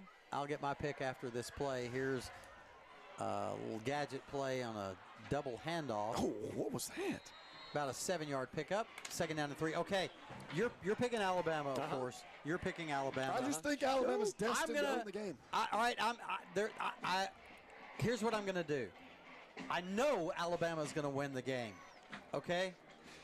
I'm going to pick Tennessee and hope that Alabama wins by 2 or less. Sure. So I can win this competition. What's the prize for the competition? Pride, like tonight's battle. I mean, I think whoever finishes last has to buy dinner all of next year. I mean, I think that's the fair. Yeah. Incomplete pass out of bounds. But honestly, I do think it's going to be a tight football game. And if you want to break it down a little bit, it's going to come down to Alabama's offense versus, well, actually, no, I'll say this. It's going to come down to Tennessee's offense against Alabama's defense. Correct. Which one's worse? Because they're both bad. Right, because they're both bad, and it's going to be decided upon which one of those groups comes to play. I think this is a fun, and obviously we have a game to call, and I'll let you do that, Brent. But I wanted to make sure I mentioned something about this matchup. We can talk in between plays, yeah. All right, here's a handoff, a little draw play up the middle. He breaks free. And he tripped over the 45. He tripped over the backside of the W logo on the field. To me, to the 48. This is the book on Tennessee. I'm just telling you. Tennessee people think that Tennessee should be better, and they're not. Because at times they have looked better. Right. Alabama people feel like they're not as good as what everybody else perceives Alabama to be. You see what I'm saying? Yeah. I think Alabama people. Here's a big completion down to the 21-yard line by the Lions. I just get the feeling that Alabama people don't think that Alabama's any good. Tennessee people think Alabama's better than Alabama people think they are. If that makes any sense. I think Alabama people think Tennessee is better than what we think Tennessee people think they are. I think that's probably true. They are who we thought they were. Yeah, right. Ultimately, I do. Ultimately, honestly, I do think the game is going to be tight. But I think for Tennessee to win the game, I think it has to be low scoring. I don't think Tennessee can score a lot of points. And that's possible with Tennessee's big front. I mean, they've looked pretty awesome this year. But Keenan Pili's out for the year, which is no good. Incomplete pass as quarterback was being pressured and just threw it into the ground. Did you guys know about the Keenan Pili out for the year? Yes, I heard that. That's terrible. Torn ACL. That's bad news. Yeah, that's bad. Well, that means we'll have to have some young linebackers.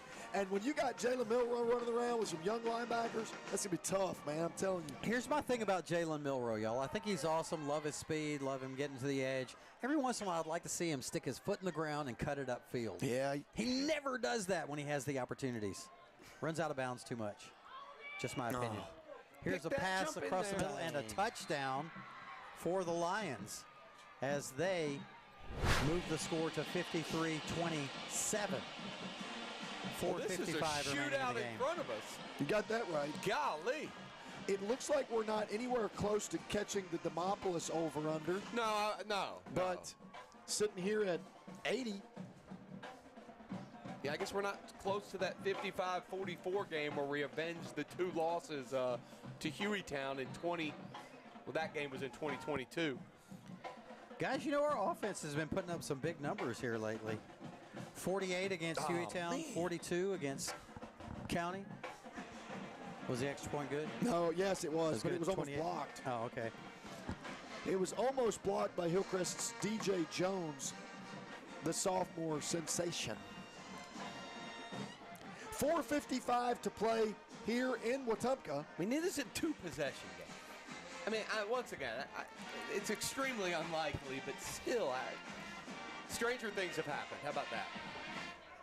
What did you just say? I mean, it is. Oh, no, it's not a two-possession game. I had it at 43-28. I'm so sorry. Whenever you said that, I was no, I just thought you were about to say something else. It's 53-28. Yeah, but it's also 9:45. Oh. Uncle Mo's been sitting at the wrong table again. You're right. Uncle Mo came over here. I want to go home, Uncle Mo. By the way, while we have a chance, just because I'll count the tally. Let's see, 1, 2, 3, 4, 5, 6, 7, 8, 9, 10, 11. I've got Jacoby Harris with 11 carries, 134 yards, 2 touchdowns, and 1 fumble for loss, and 1 lost fumble, rather.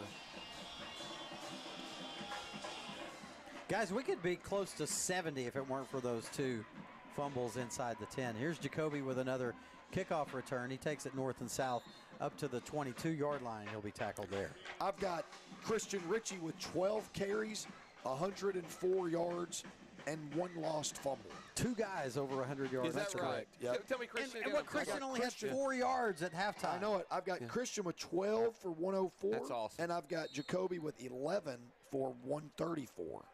Wow. And then I've got Bryson with 6 for 59. Javion's at? I didn't care. Okay, I didn't write down Yep. Javion's. But that easily put, I mean, just with those 3 guys, we're closing in on 200 yards. I'd love to see Jordan Shambly put it in the air, but he's not going to. It's going to be a quarterback keeper around right in. But a nice pickup close to the sticks, about a half a yard short. It'll be 2nd down and 1. I don't think you'll see anything here besides Coach Mitchell just running the ball.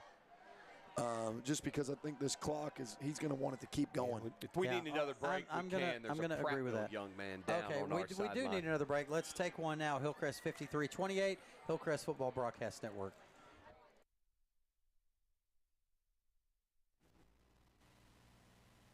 Students and fans since 1939, Bama Stuff is the perfect place for all your Bama merchandise needs. They have a large selection of Nike official on-field apparel, as well as everything you need for the perfect game day experience. Come see our exclusive in-house designed Bama apparel and souvenirs to help you stand out. Located on the heart of the Strip on University Boulevard, in the shadow of Bryant-Denny. They're open 7 days a week or shop online anytime at BamaStuff.com. Bama Stuff is proud to be UA alumni and veteran owned and operated. So when I finally got into college, I remember that a lot of the finances were now not on my parents but on me. I remember telling my teller this, and she had such amazing advice to set up 2 savings accounts. One could be used solely to build up, and then the other could be used for emergencies. And I still have both of those accounts to this day. The Alabama Credit Union employees really have your back and are willing to do everything in order to give you great service. So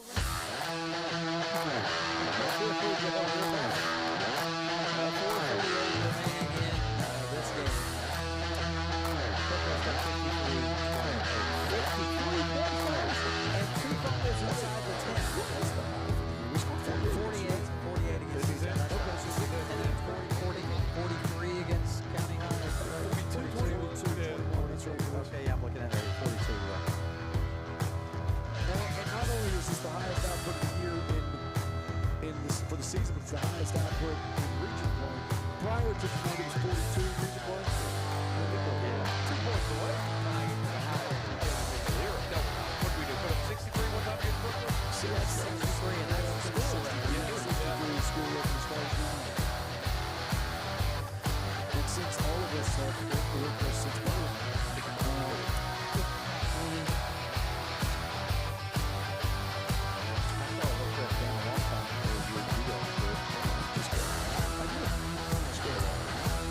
Chamberlain back to pass, but no, he's going to keep it on the scramble. 25, cuts it upfield, down to the 35, down to the 40. should have been Jordan, so I didn't write down the last 2. You lost your focus, man. I did. You lost your focus. I was focusing on the thing to go home. I don't know what time we're going to be getting on that up. I generally sleep well whenever I'm like hanging out, riding the bus with kids or something. But man, I generally don't sleep well when I'm driving.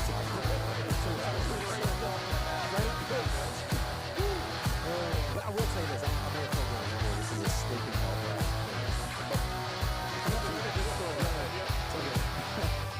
The snap, the handoff, 6 yards.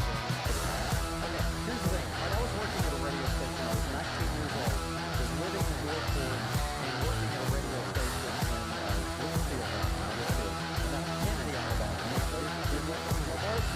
Yes, and it was a big radio station, but I was the graveyard shift guy. A little bit of a drive, I bet it was yeah. huge My in Lamar shift, County. my shift was from 1 a.m. to 6 a.m. in the morning. I bet you were thrilled to have that at 19, too. I was, and I mean, it was a pretty good paying job. Right. You know, I was moving up, but I was also the sports director. Okay. So I would do that shift, and I would put together my sports in the morning for the morning show. Okay. Okay, but anyway, I'll do this after this play. I bet you were the best shift guy there was. Here's a handoff on the belly G.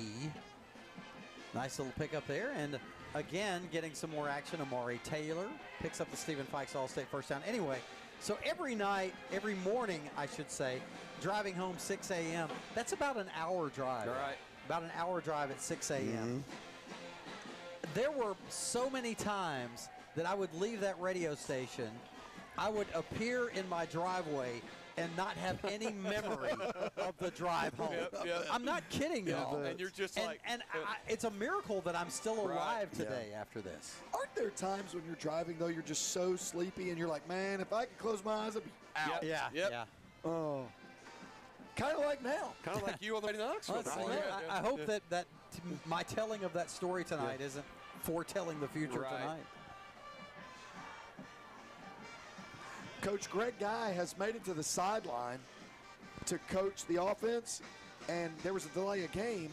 And so I know that Jordan Chamblee is really excited to have Coach Guy on the sideline to bark at him from about 30 yards away. All right, 1:38 remaining.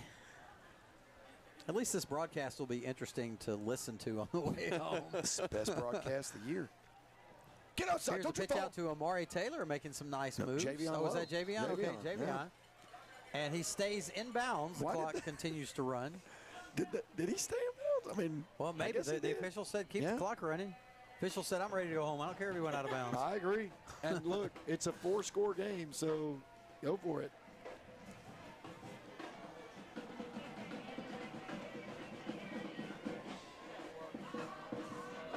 Okay, guys. After this play, they're going to do the victory formation. So let's go ahead and get started with our post game. Got it. Okay, our post game is going to have no RSV design scoreboard. Nope. Okay. Thank you. It's going to have no stats because we don't have real stats. But thanks again to our stat line people. It's Lori Lynn as Lynn. well. Correct. Yes, absolutely. We are going to go ahead and pick we're going to take our break, and during the break we'll discuss who our players of the game are. We'll come home, we'll name them, we'll sign off, we'll go home. Yep, let's do it. That's already, we can go break now because that's the last play of the game. Is it? Yeah, okay. 33 on the play clock, 28 on the game All clock. right, your final score, Hillcrest 53, Prattville 28. Back after this with a post game. This is the Hillcrest Football Broadcast Network. Students and fans since 1939, Bama Stuff is the perfect place for all your Bama merchandise needs. They have a large selection of Nike official on-field apparel, as well as everything you need for the perfect game day experience. Come see our exclusive in-house design Bama apparel and souvenirs to help you stand out. Located on the heart of the Strip on University Boulevard, in the shadow of Bryant Denny. They're open 7 days a week or shop online anytime at BamaStuff.com. Bama Stuff is proud to be UA alumni and veteran owned and operated. So when I finally got into college, I remember that a lot of the finances were now not on my parents but on me. I remember telling my teller this, and she had such amazing advice to set up 2 savings accounts. One could be used solely to build up, and then the other could be used for emergencies. And I still have both of those accounts to this day. The Alabama Credit Union employees really have your back and are willing to do everything in order to give you great service. All right, we are back at the booth. We're in the booth. Yes. Are you on the booth shot? We're on the booth shot for the Bama Stuff broadcast booth. Your final once again, Hillcrest 53-28 over the Prattville Lions. We're ready to go home. It's late, 2-hour drive, so we're going to do this quickly. Our players of the game. On offense, we decided it was a tough call. Yeah. Because 2 running backs over 100 yards. Yep. Bryson Kimbrough and Caden Smith also with huge games. Yes. Bryson Kimbrough, we're going to give it to him. He was the general out there tonight. Did a great job. He had a really good game in the air. A couple of And touchdown running the ball, passes to Caden Smith. He also had 59 yards rushing on the ground. Overall, he was fantastic. Absolutely. Okay, defensively, also the debate there. You had Jamarian with an interception. You also had Javarski with a big interception and a big return after the interception. But we decided to go with Kendall Moorhead because we were calling his name all over the place. And you know, we don't love the taunting after the sack right there. At the same time, we like Kendall playing with fire, and I think all 3 of us thought he had a very disruptive game up front. So great job by Kendall. And our special teams player of the game, I'll let you give it, Brad. Yeah, I'm a huge fan of Jordan Steele. I thought he played really well defensively, but at the same time, we give him the special teams player of the game because of the blocked punt. And it was right after he got the running into the kicker penalty, the very next play. Real quick, I would be remiss if I didn't mention the touchdown pass, not only to Caden Smith, we talked about that, but he also had a really great pass to Jordan Chambers Smith. Yeah, he did. Yep. So I thought Bryson was fantastic. So again, Offensive player of the game, Bryson. Defensive player of the game, Kendall. Special teams player of the game, Jordan Steele. All seniors, all deserving. Come out to the huddle Tuesday night, the last huddle of the year That's with right. Brent Jones on one last coordinator's corner. Make sure, obviously the season, no playoffs, but we're super proud of the boys, coaching staff, and Brent does a great job there. So go, if nothing else, get out there and just support Hillcrest in general. Walk on Sports Bistro. Absolutely. We'll see their special menu for Hillcrest students. Wear as Hillcrest well. stuff, Hillcrest students. Let's get out there and get ready for one last football game. All right. Sounds good. 53-28, your final. Good night and go Pats.